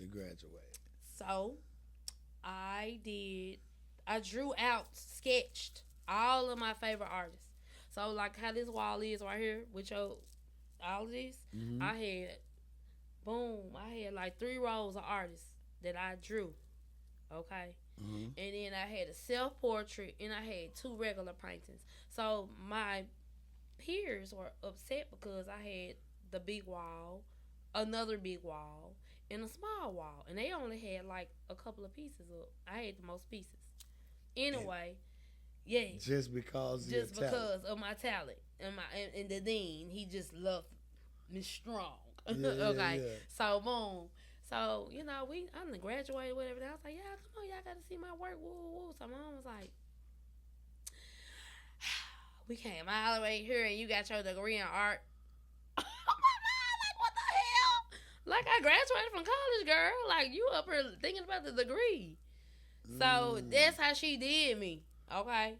And that affected you. And it affected me a whole lot. And so when I came home, moved my stuff back home or whatever, she was just like, let's go downtown and let's just go check out and see if we can find some artists to talk to or whatever, because I don't know what you gonna do with that degree. What, girl? Like you being so mean, but okay. So we went downtown and I ended up meeting some artists. Right. Some black artists. I met other artists, but they weren't giving me no info. They weren't doing nothing for me. I met a couple of black artists. And these black artists was the same black artists that I missed by hair, because I was walking and they was leaving, coming back to Memphis. Okay. So I met a group of artists, and the group was called NIA, N-I-A. And they were the ones that saw my artwork. But they thought a man had did the artwork because it was all of my favorite rap artists. Okay. And boom, it was crazy how all of that, when I ended up being in an art show that same day, down on Bill. From meeting them and telling them, just talking and using my voice. My voice is my choice. That's for a lot of people. You can use your voice to get to wherever you want to go. I'm always tell people that, kids, that whoever that, use your voice. Like, it's your opinion. Say what you need to say. But my voice worked for me, and Yeah. I had artwork in that day. It wasn't even all the way installed, but I was in an art show this same day, and Yeah. after that, boom, I got invited to the group Okay. of Nia, and then I just kept on going. Kept on going with that. Yeah, I did. So you basically just looked past how she was feeling about it I always because have she's since a kid. really because she's an RN, so she looks at that degree like that That ain't ain't hard shit. work. Yeah. Like what? What? Yeah. I think that after I graduated and I got my first house in 2000 and what was it, like 5? I think 5 or 6. Got my first house for me and her and my brother and Rayana. She had to understand what was really Like, going this shit on. work, yeah. Like how it really worked. I had an art studio in there and everything, and I think that once she started seeing me moving things really out, for real about it. and I was for real about it. And my work was in Vibe magazine. Shout out to Lil Larry, because when Lil Larry was on the radio, I had already talked to him, and then he was like, call the show or whatever. You know, he had his own show. Mm-hmm. Called him, was on the radio, talked about it. People went to Walgreens, wherever they could find the Vibe magazine with Sierra on the front. Should have had it with me. Mm-hmm. And my work was in the Vibe magazine, a whole internationally known magazine. That's what's up. And that was crazy because at the time with the job that I was working in my 20s, well, I was 27. They used to see me like, just drawing at work, but I was on the phone all day. And my manager Reggie, rest in peace, he was like, you need to send your work in the Vibe magazine. Send it to somebody. Yeah, send it to them. Let them see your work. And I sent it. And I didn't even think that it was going to work out. I sent the picture in. I wrote a letter. So that was a magazine before the one I was in. The magazine before that was Jay-Z was on the front. Okay. I got the magazine in the mail because I'm a music head. And I was like in the magazines. I was just like, oh my God, it's not in there. I guess they didn't think I was good enough. And they, boom, next one. The next month come. Strong. So Our work was strong. No, you don't get no notification like that. It was just like, everything was just all organic back then. So I drew Usher, mailed it in, because Usher, at that time, Usher was like what Chris Brown is. Yeah, he was at his peak. And, situation. Yeah, my way and all that. Yeah. So, all of that. And my work was in Vibe. So my auntie was living in Detroit.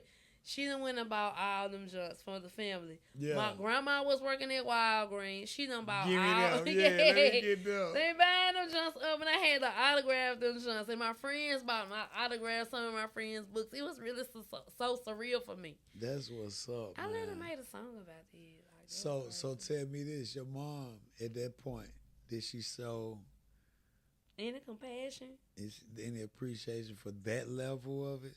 Or she still was kind of like, she still didn't give a damn. What? You need to go get a job. Really? Yeah. She still told me I need to go get a job. So. Were you getting money? Were you making any money with any of the art? Yes, I was.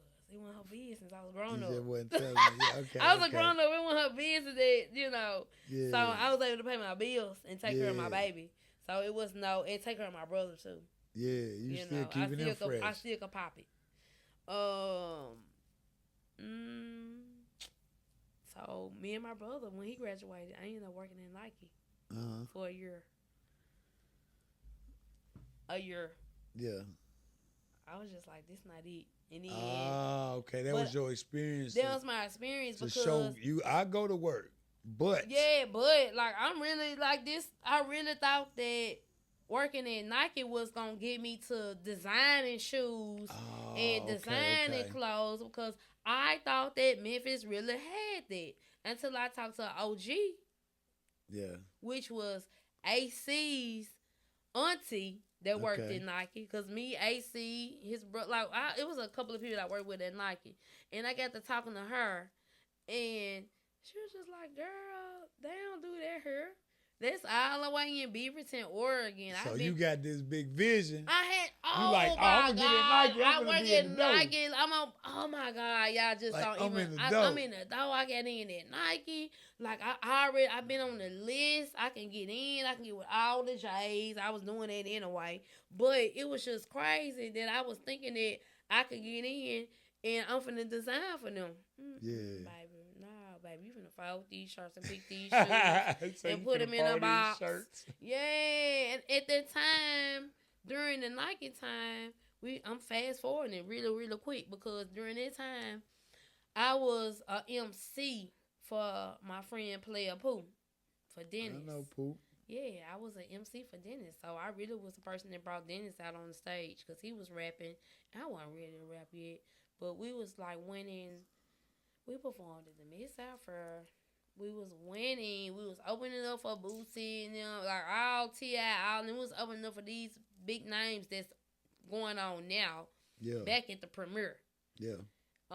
And we did a lot. I did a lot of shows with Pooh. I was just the MC. That's it, the hype girl. That's what, it was kind of cool because he was the man, I was the woman. Boom, boom, boom.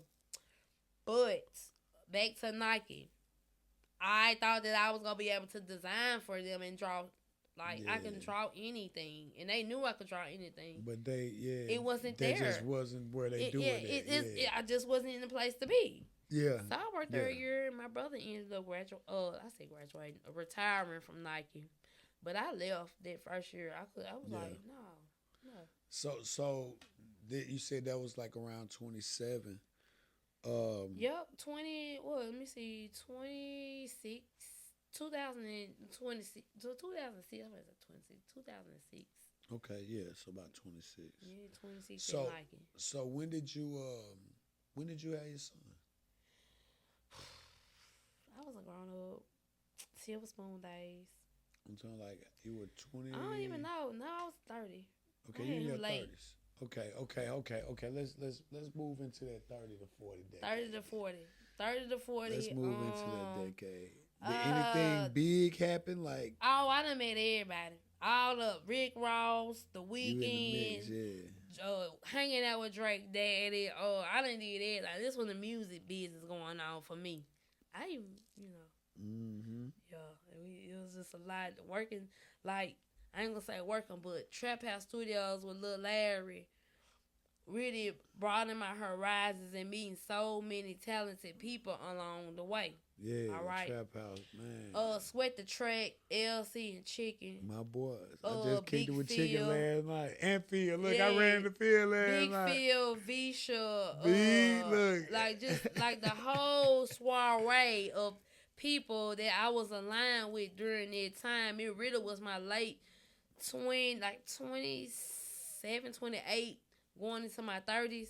Yeah. And I was still trying to figure it out as far as with the music scene. And the music scene was fun. It was so much fun.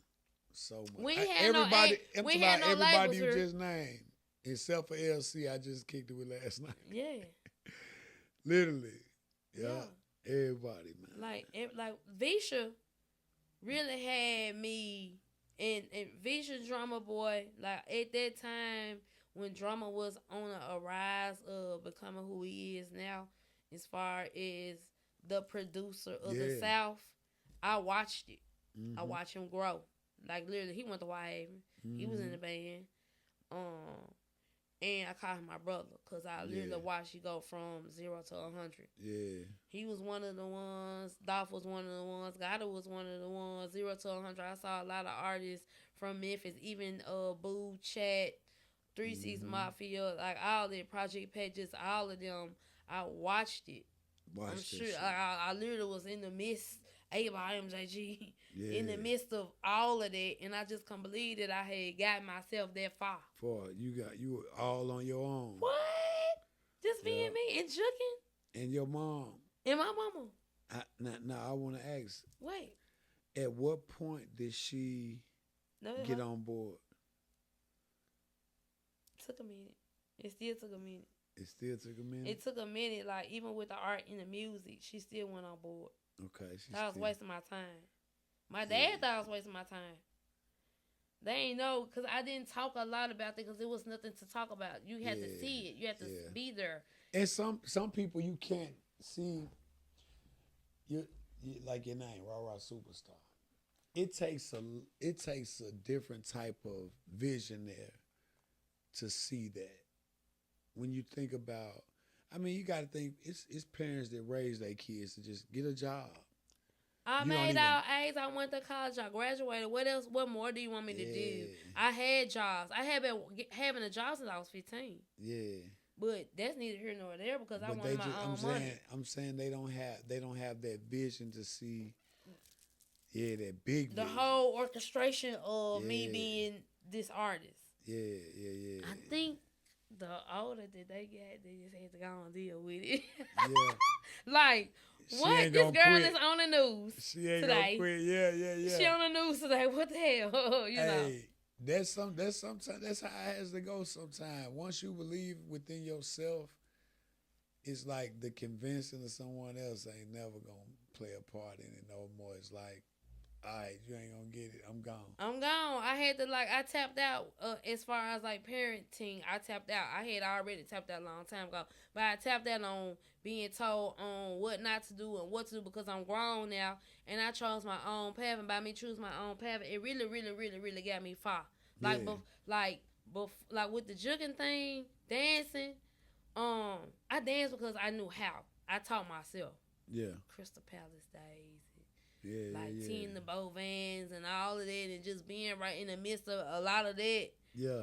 I saw it and I was just like, I want to do that. You know, I want to do that. So I'm this little person that pops out and does the most. Yeah. And I did it. And along the way, like, I want to shout out all the DJs in Memphis from Lil Larry. Devin Steele really was the one that put me on. Mm-hmm. Larry was too, as far as like getting in the door and meeting certain people. My cousin Corey Chisholm, when I started my music career, music was a thing that I chose to do that because I was like, I know how to do that. Yeah, you just knew you had the skill. I knew I had the skill. I recorded 7 songs in 7 days. I did my EP, Music in the Moonlight. I took it off of all network because it wasn't like back then. It wasn't like how everything is now. I might put it back up. I don't know. Yeah. Some people listened to it. Some people didn't. They just knew that they saw me.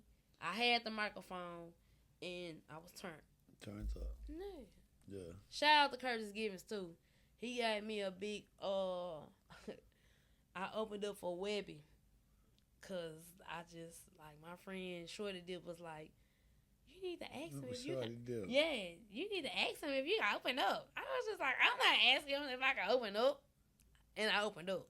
Yeah. And the majority of the club left after I got done performing. So I was just like, okay. Yeah. I probably had something. I knew I had something, and I kept on going with it. I did shows, music show. I did rap shows for free. I didn't want no money from nobody. That's something I like to do. You just want the exposure. Yeah, I want the exposure. Like, a lot of people don't know that you gotta do it for free sometimes before the money. Yeah, for real. And sure. I mean, it was just what it was. So you in your 30s. Mm-hmm. You in your 30s. You done tapped into the music. Yeah. And Sebastian pop up. It didn't matter because I was on stage with 3 6 Mafia juking with him in my stomach. Okay. I did. I actually juked with Rihanna in White Haven High School for the talent show with Bobo. And didn't even know you was pregnant. No, I was pregnant. I was real pregnant then. Oh, you know now. I knew then. My brother called me and was just like, they got a juking talent show at the school. You come home this weekend. I was like, bro, I come home every Friday. Yeah. So I literally just, I'm like, it kind of like 8.5 months. I just risked it. Came home. I literally came home. And I dressed appropriately. I had on Adidas. I remember everything I had on all Adidas. And my Hypo was on the mic. Hypo. Rest in peace, Hypo. I miss my dog. Yeah. The man, he was after the fact, but I'll talk about that. But anyway, Bobo had to perform. And he said, "You gonna dance with me?"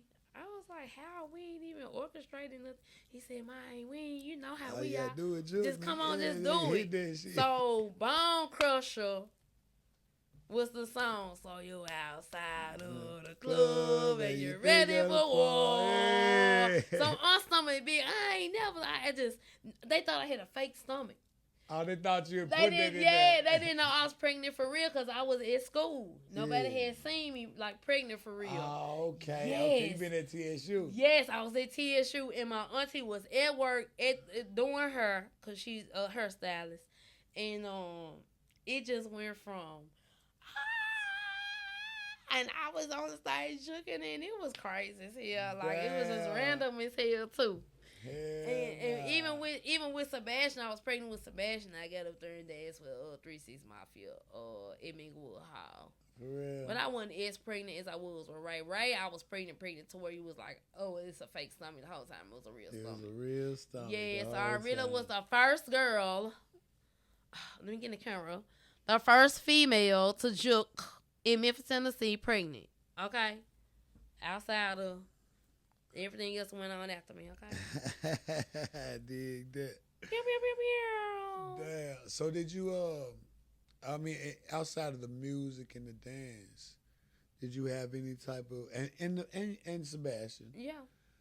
In your 30s, did you have any other impactful times?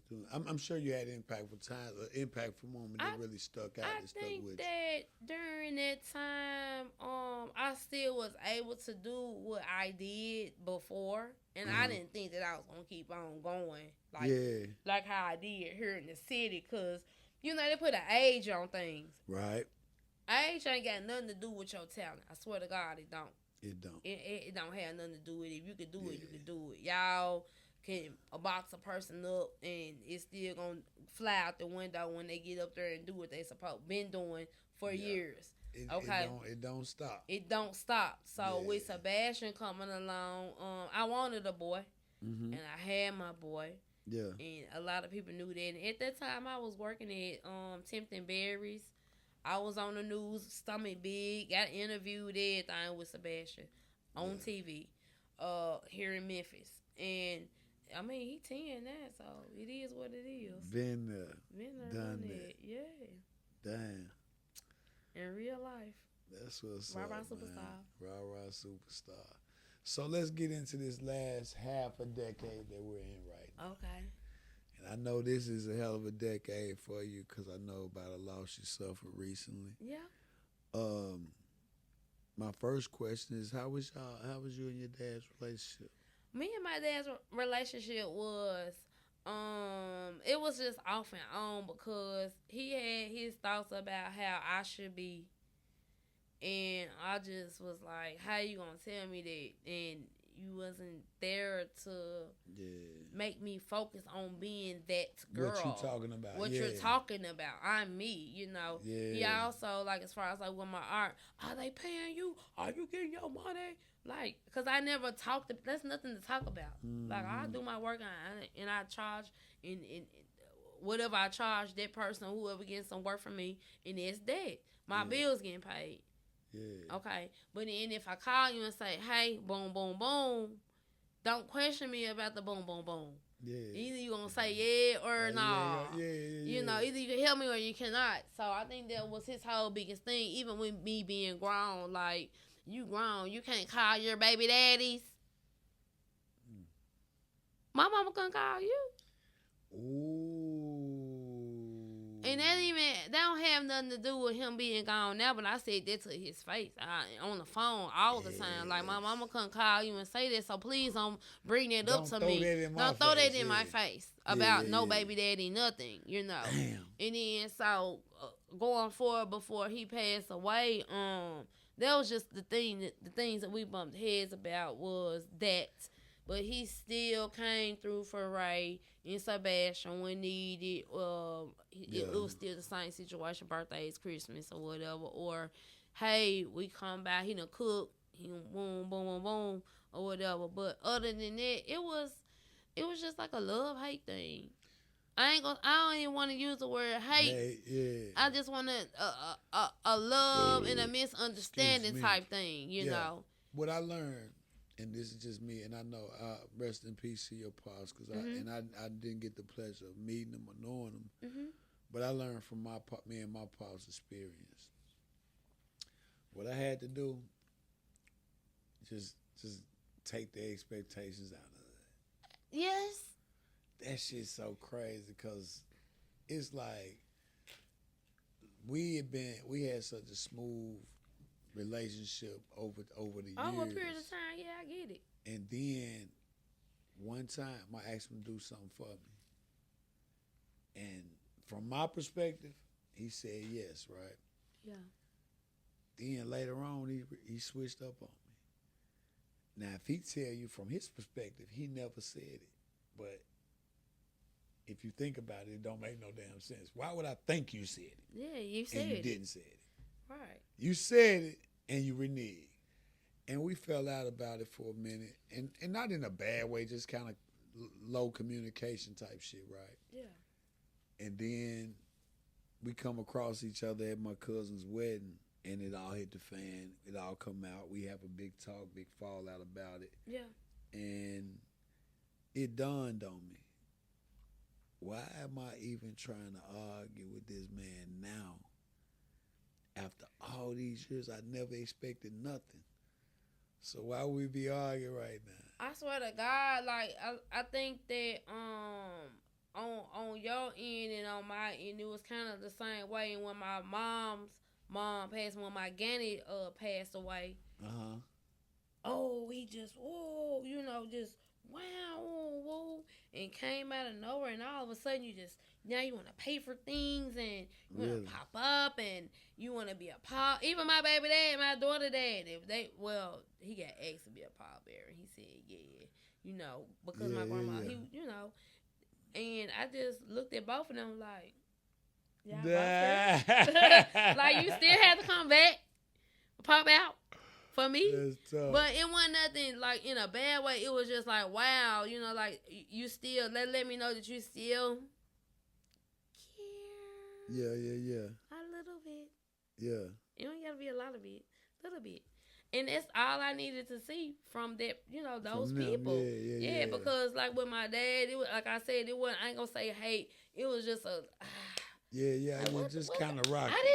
I always would say to both of them, I did not ask to be here. Y'all brought me on earth. Yeah. See. I think that's another ball drop in a lot of our families. We never really get a chance to express and question those things, like, because he probably could have clarified it. Like, I mean, even if a daddy say, my daddy said it, like, man, I ain't know, my dad had a drug addiction and everything, and he kept it so masked that I never saw it. I didn't know it either. You know what I'm saying? It wasn't even. It probably was that and alcohol. I didn't know. You don't. Yeah. You got his expectations. You ain't even thinking like this nigga going through some shit. Yeah, I really didn't know. And that's finding that out, and then knowing him now, I'm like, you're a solid ass nigga. Yeah, like you're a real ass nigga. Like why you just ain't? Why you ain't tell me like out loud? That's the guilt and the shame that you're gonna feel like. And then my dad did 9 years in the Fed, so mine, I don't know what he did. Because if he did go to those places, I wouldn't know. They just tell me 9 years in the Fed. He at work. For real. I was grown though. I was in the Army when he went though. Okay. And I kind of held that against him because I got a younger sister. Okay. And I kind of held that against him, like, don't worry about me, but you done had another baby. Now you finna go to jail in your 40s. Nigga, like what? So I kind of was hard on him about that. But in retrospect, learning this man for who he really is, outside of my daddy. Yeah, you was like, no wonder. This nigga solid. You know what I'm saying? Like As a man, you know what I'm saying? That's why we where we are today. It's a beautiful thing. I'm glad to be able to have a solid relationship with him now. I don't even have a lot of expectations because of our dynamic, but I can appreciate what we got, though. You know what I'm saying? I think that probably was the whole thing for me as well. And then, like, I swing my mom back into this again. She did all that she was supposed to do for the caring part and giving part. As far as like the financial financial situation with her, and then for him it was just an off and on thing. But on his end, by me being the first child and his only child, but her first child, he didn't understand why she couldn't just like let me be free. Okay. Let her go. You're still there. You're still latched on. Yeah. What are you doing? Like let her be grown. Let her be grown. Yeah. If and she he just fall on her face, she fall on it. but he didn't ever understand it. He felt like I was her crutch. Okay. Yeah, because I still was old enough to be like, hey man, we might need the woo woo. I got the woo woo. Like I said, be sus, be bro.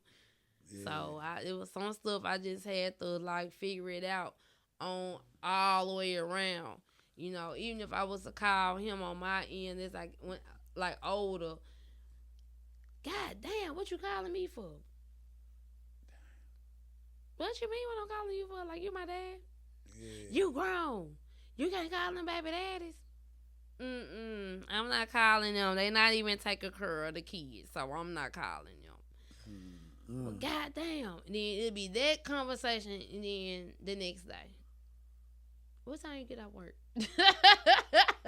Like where you at? Type shit. They need. Yeah, you finna pull up on me. Okay, come get it. Cause he finna come through. Yeah, he finna come through. So I didn't ever understand why would you talk like that and then come back around and then come through for me. Cause now you don't want it.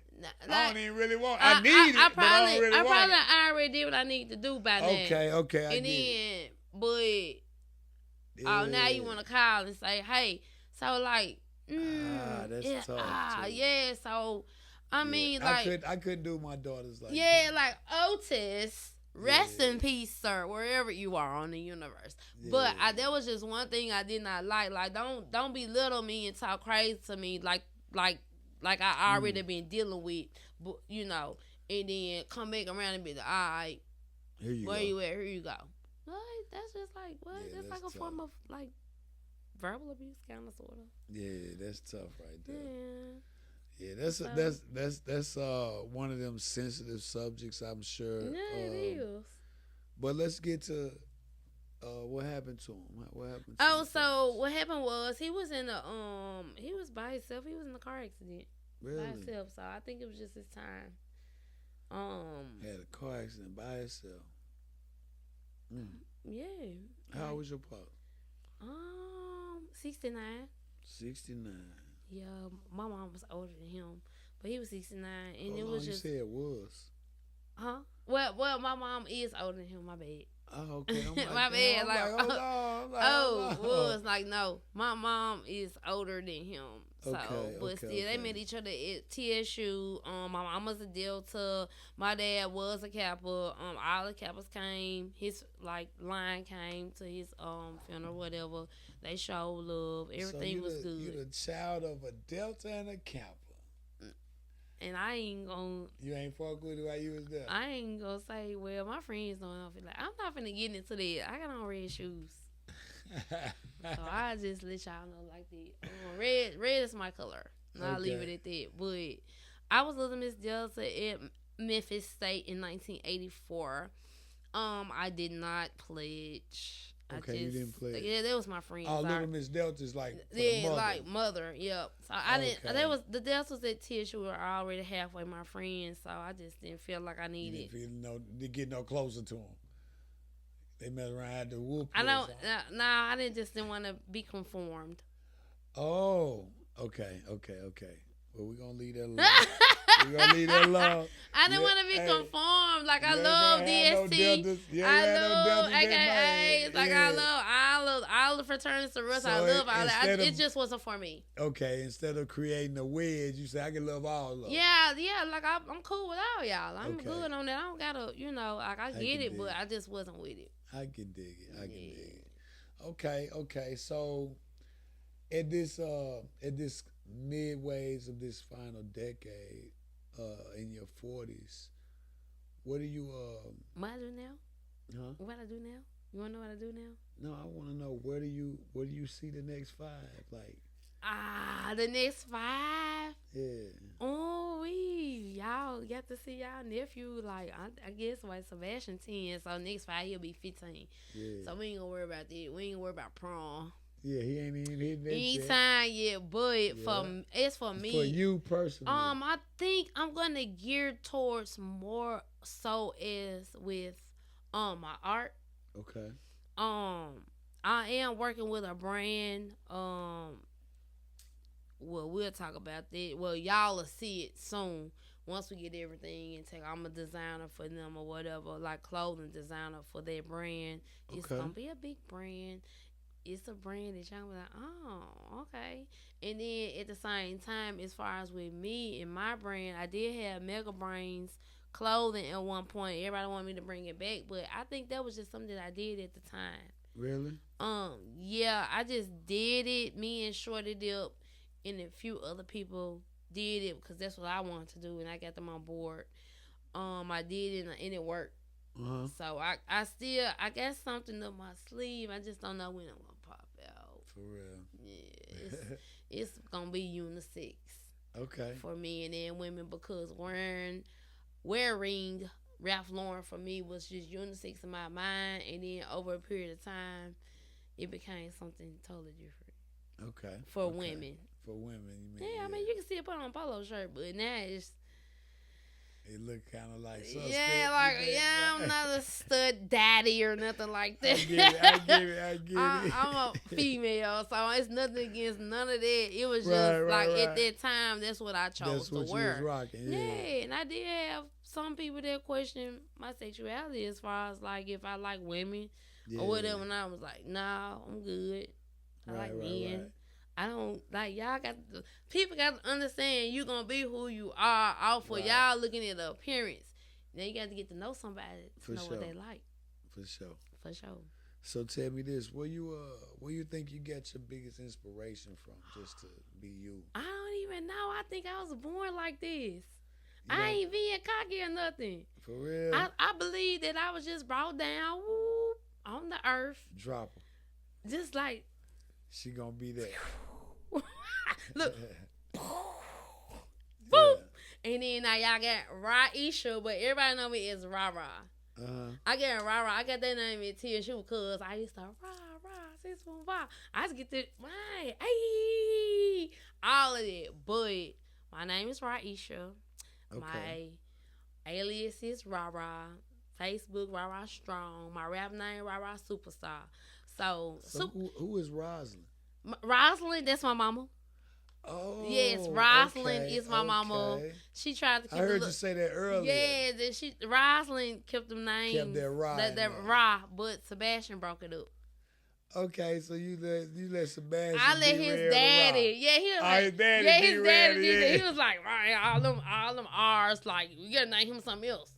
And he was like, Sebastian. He was just like, let's name him Sebastian, like name after King. And I was like, I like Sebastian. I said, okay. So Sebastian, but I really want to name him Romello. I get that from. I like that too. I get Romello from. You was gonna do Romello. Yeah, R.A. Mello. Capital M-E-L-O. Romello. Yeah, normally it's Romello. I was gonna hear Romello. Romello. Yeah, hey, that was smooth. That sounds like a real swag. That's really his middle name, and I got. His middle name Romello. Yeah, it's Romello. Yeah. Okay. And I got it from Wesley Snipes. What movie was that?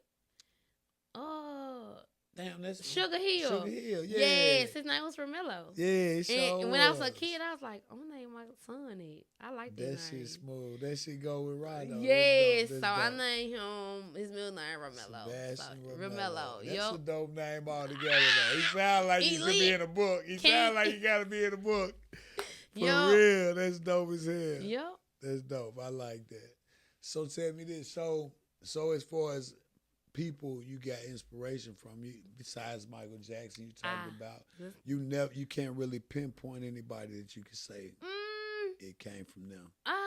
Well, as far as with the whole me being an artist thing, it Michael Jackson is the big influence.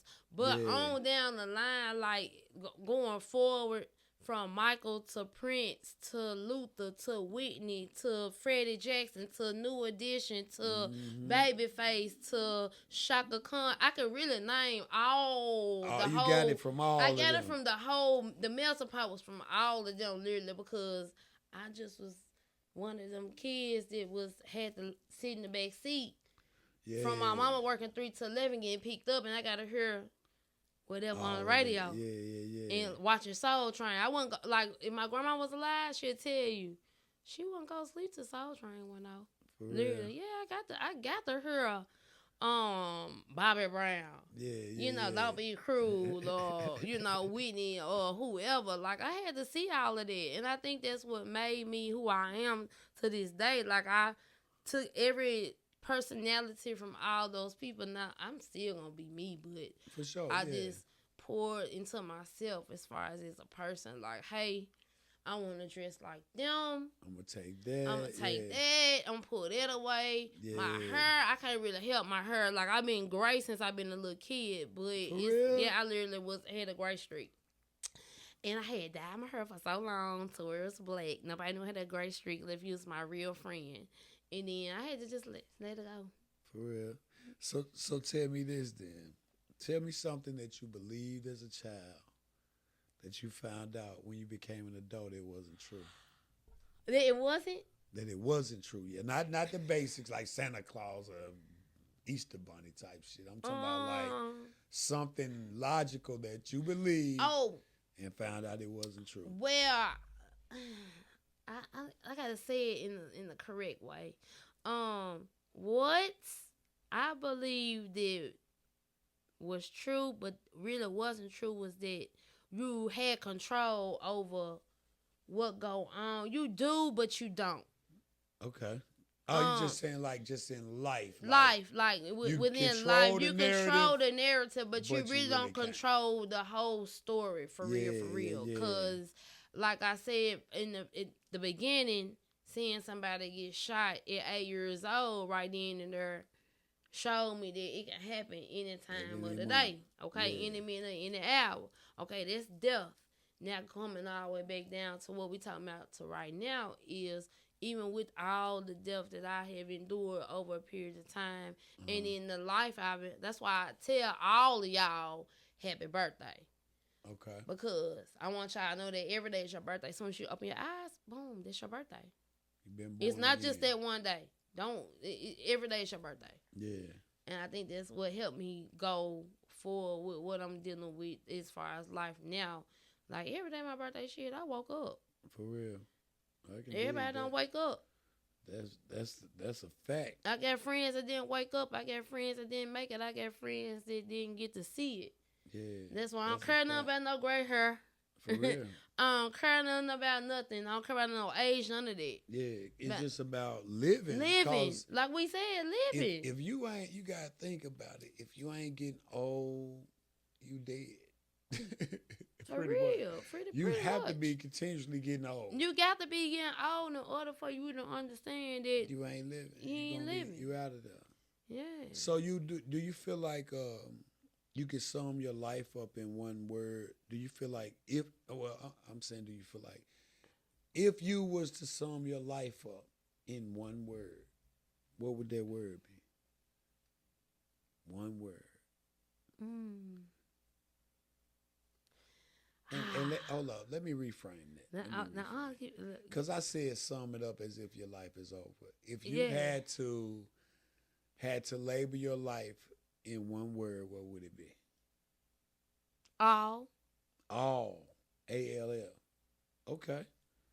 The reason for A-L-L, all, is because as a kid and all the way up to now, I really did a lot.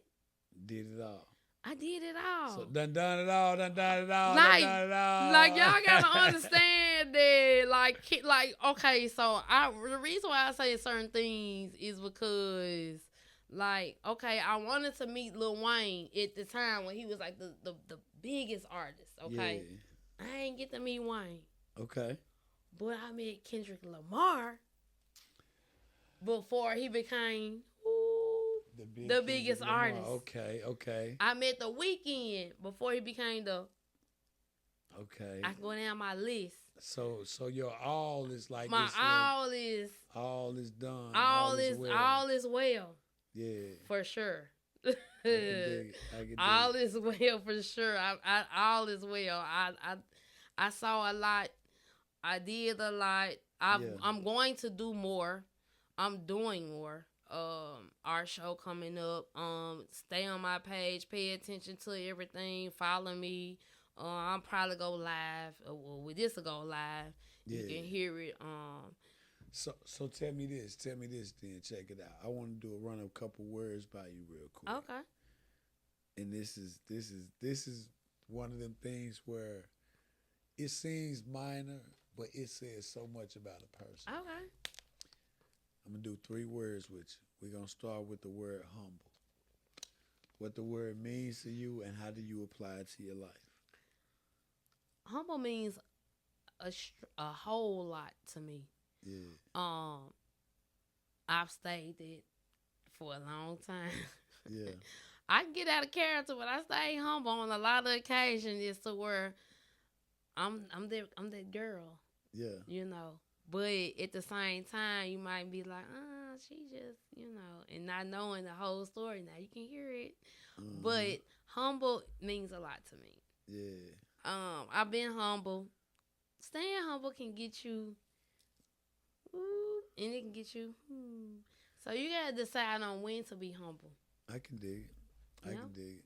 I think that's the fair thing. I think humble gets misconstrued for appreciative sometimes. Yeah. Like be grateful, be thankful, appreciate the blessings, but a lot of time humble gets confused because humble is dimming your light to allow others to shine. Yeah, I ain't gonna say. Well, I had. You ain't no light dimmer. I'm not a light dimmer because if like this just say tomorrow, just say tomorrow you might drop a song. Guess what? I'm finna repost it and then boom, you shoot a video and you be like, hey y'all come out. I'm finna pop out. Yeah, so you show love. Yeah, too, I show love. Yeah. You know what I'm saying? Like I've showed love to a lot of people. It's to where I see now that I show way too much love because if I post something and you might have got this amount of likes or whatever, and then I post something or have something.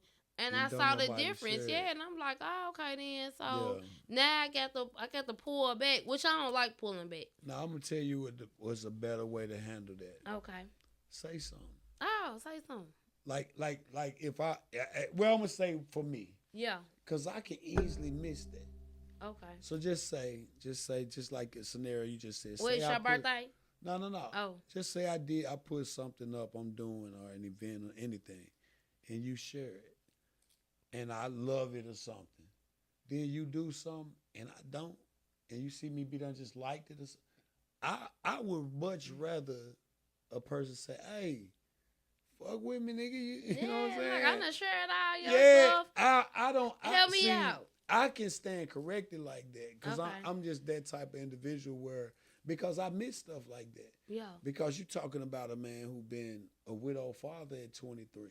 Okay. So the things that I focus while on, I was being a about parent, I might miss those type of things. Yeah. Because the things that are sitting at the forefront of my mind may not be that. Yeah. And that's major for a person, say like yourself, like what you're saying. Yeah. So that's a major thing. So I appreciate somebody to be able to say, "Hey, share that, my nigga." Yeah. So I can be like, "Oh, my bad." Boom. That motherfucker going up. Now, in certain situations, certain instances, people are trying to be catty or I ain't fucking with you. Yeah. Pull their card on that bullshit. You know what I'm saying? Like, go ahead and pull their card. Like, let me see. Instead of backing off. I think that's why my number changed. Really? Yeah. It's funny you say that. I just told my wife this about her and one of her cousins. They got close birthday. They both Leos. And wifey felt some type of way because normally they cuz hitting her every Christmas. I mean every birthday. Yeah. She was like, I ain't heard from her, and she was like, her birthday coming in a couple of, and I said, no, don't do that. Yeah. Don't do that. And she listened to me, and they end up, her cousin ended up responding, you know what I'm saying, to her, and cleared that up, like, you know what I'm saying. And I said, you don't know what people be going through.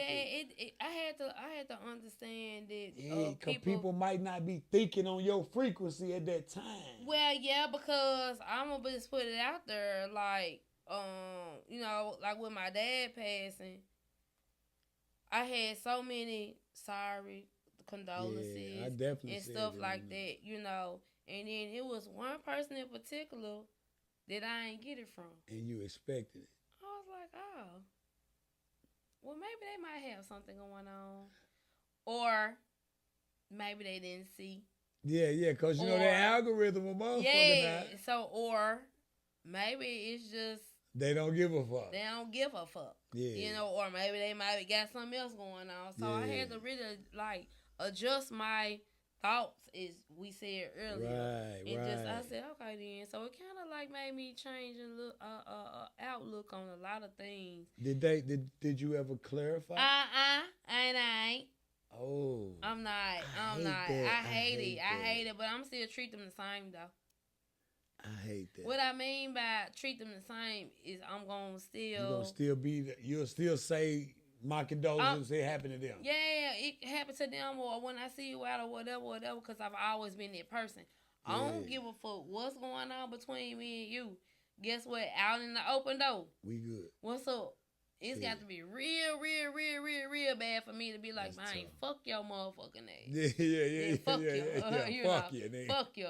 But in all, I'm still gonna keep it G and still speak to you, still say, hey, what's up? It might take a little minute, but I'm still gonna do it. Yeah. So let's go to this next word then. Let's go to this next word, and it fits where we at. Loyalty. It's tatted on me. Where is it? Right here. Now, like look, right here, you got 2 minutes. I got 2 minutes. It's right here. Yeah. It's right here. Boom. Lord, I think I got it tatted because at that point in time, somebody I was dealing with, they just wasn't loyal at all.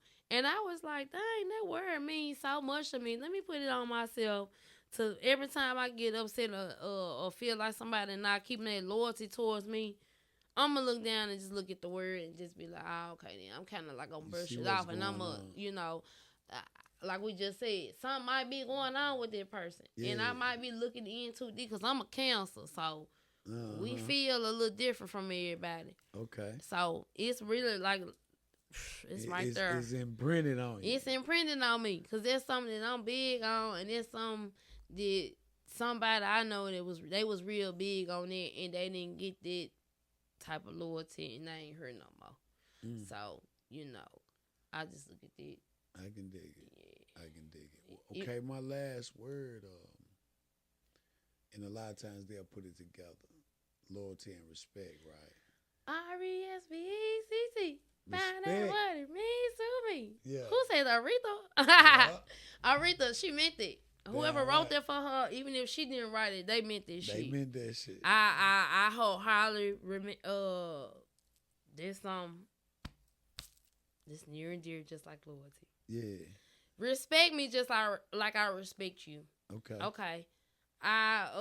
You know, some people just think that saying certain things to you is okay. Oh, you mean the disrespect? The disrespect. Okay. But then, as I guess them looking at you at whatever person that you are or have been towards them, they just don't think that you feeling like it's disrespectful. But to you, it is. You just don't really say nothing. You're like, damn, that's how a motherfucker feel about me. Yeah. But respect, super big on it. Like, it's a respect thing. Like, I don't care if you listen, from the list of family members to the authority.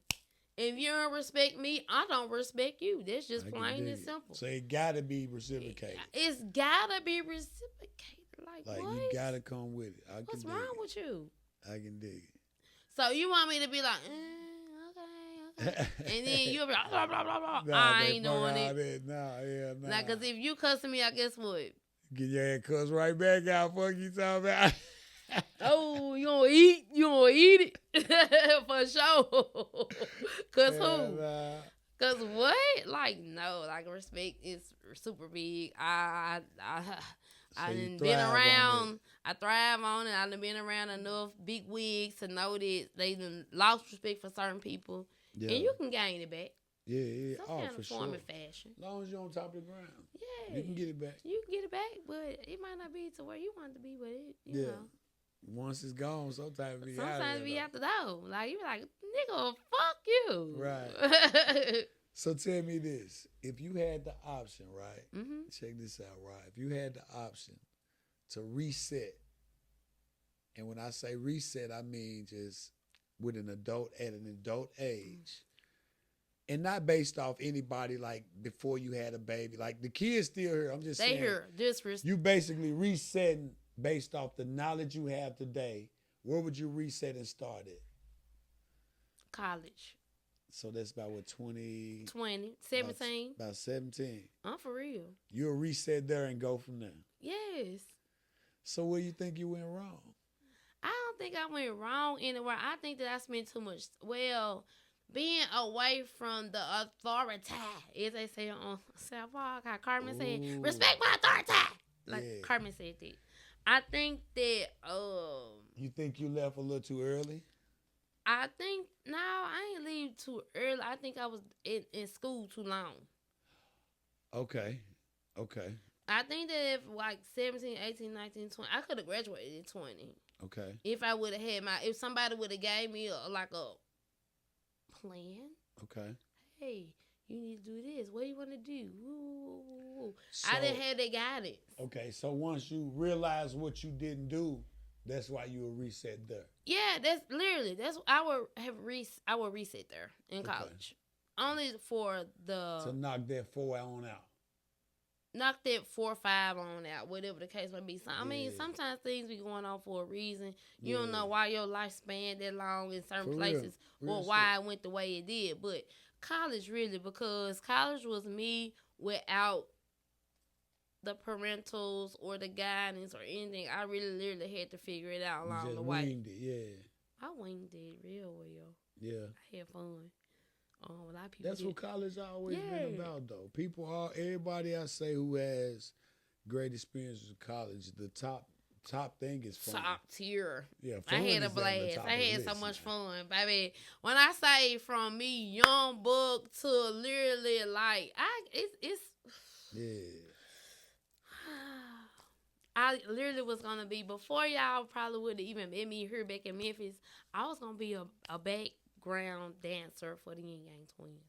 Yeah, I done opened up for them before, but my mama said no, because I was young. And I was like, what, 19? I opened up for Yin Yang Twins. I danced with them at TSU. They had no background dancer, so me and my homegirl, she was just like, I'll be seeing you then, woo. And it went from there. We got paid and everything. Dig that. I would have been one of them. That's wild. And I just saw the East Side Boys the other night. Last night. Oh, they was there? Like they rocked there. I'm so mad. I really didn't know that it was gonna go the way it went. I saw it, but I didn't know who was campaigning right though. No, I didn't know who was hosting nothing. I didn't know nothing about it. They didn't push it right. It was dope though. I seen Silver Shock and Mia X. Yep, they performed. God damn it. They jumped Lil Jon and East Side Boys, like, what the hell? Lil Jon wasn't there, but the I know that, but the East Side Boys still. They turned that bitch up. So it was turned. It was turned, man. I had a good time. I rubbed shows with a lot of people, did a lot of networking, booked a few interviews. Good. I did a lot. I had a good time. I didn't get no majors, but I got a lot of the good people. It's major. It's really major. We're major. We on that. Mm-hmm. Yeah, we on that. I didn't get me an ex or Silk to sit down with me, but I got action. Okay, you had action. As long as you had action. Yeah. So do this for me. I know we spoke on the next 5 years. Just tell me what you got in store, just for you, as a business, as a talent, as an artist. What do you have? What's your vision for your future? Like, you know what I'm saying? I think the vision for my future, like, now that I have an art show coming up, and me and Jay actually just went to a young lady's art show not too long ago, because he was just like, let's go and see. I got to get back. Like, I had closed it off. I don't know what happened. I kind of ain't gonna say I shut the door, but I kind of like blanked out a little bit. A lot of stuff was going on. I had to regroup. Big time. I lost a lot. I had to regroup with like getting everything together. Like Ray in college, Sebastian, that's my younger child, so I gotta still make sure that I'm there for him. And I just need to regroup my mental state and to get back to me as far as a whole as a person, because I kind of like lost myself. It was a lot of stuff that went on that I couldn't believe that happened, and I was just like, wow, so this was happening right now. And I kind of like went back in my shell, because I'm a Cancer, I'm a crab, so I crawled back in, shut myself out for real. And I think that going and working at Whitehaven High School as a visual art one teacher for a year kind of like got me back on track, because the kids found my Instagram. Okay. And once they found my Instagram, they was like, hold on, wait a minute. So I see you on pictures with all these. And I'm like, let me tell you about my life. Like, and then it kind of like made me remember who I was, because I kind of like tried to close it off again. I just was like, let me just go back to reality. But really, my reality is me being myself. Yeah. So going forward, I got to tap back in, which I'm already doing. Tap back in to me as an artist. Music, it's like up in the air. It's there. I can't really speak on it, but it's here. I don't know if I'm going to take it to there. Yeah. But music-wise, and then just everything as a person, I got to get back to me. That's what's up. So is it anything that you want the people to know before we go? Like anything you want them to know? Like if you don't know nothing else, know this about RaRaSupastar. So if you don't know nothing else about RaRaSupastar, just know that I will turn you up. We will have a ball. When you see me every time, it's gonna be a party. We're gonna have a blast. As far as me, I'm a whole artist. I don't know if you can see it, or if I'm sparkling or bedazzled, or whatever the case may be, but you gonna know that I'm somebody. And that's just that on it. That's what's up, man. Well, look, Ra, I wish you the best in all of your future endeavors. I must say I admire your evolution. You know what I'm saying? I knew you as a rapper. As a rapper. Lyricist. You know what I'm saying? I of course knew you as a dancer or whatever. Yeah. I done seen your work. I'm just, and then to be a mother. You know what I'm saying? And all of that. In all that process, you've been a mother the whole time. So big ups to you. I wish you the best in all your future endeavors. And, I'm rocking with you the long way. So anything I can help with or be a part of, it would be my pleasure. You know what I'm saying? And once again, thank you for coming to sit down with me. That right there was something that I was like, let's make this shit happen. Yeah. Let's go and get it done.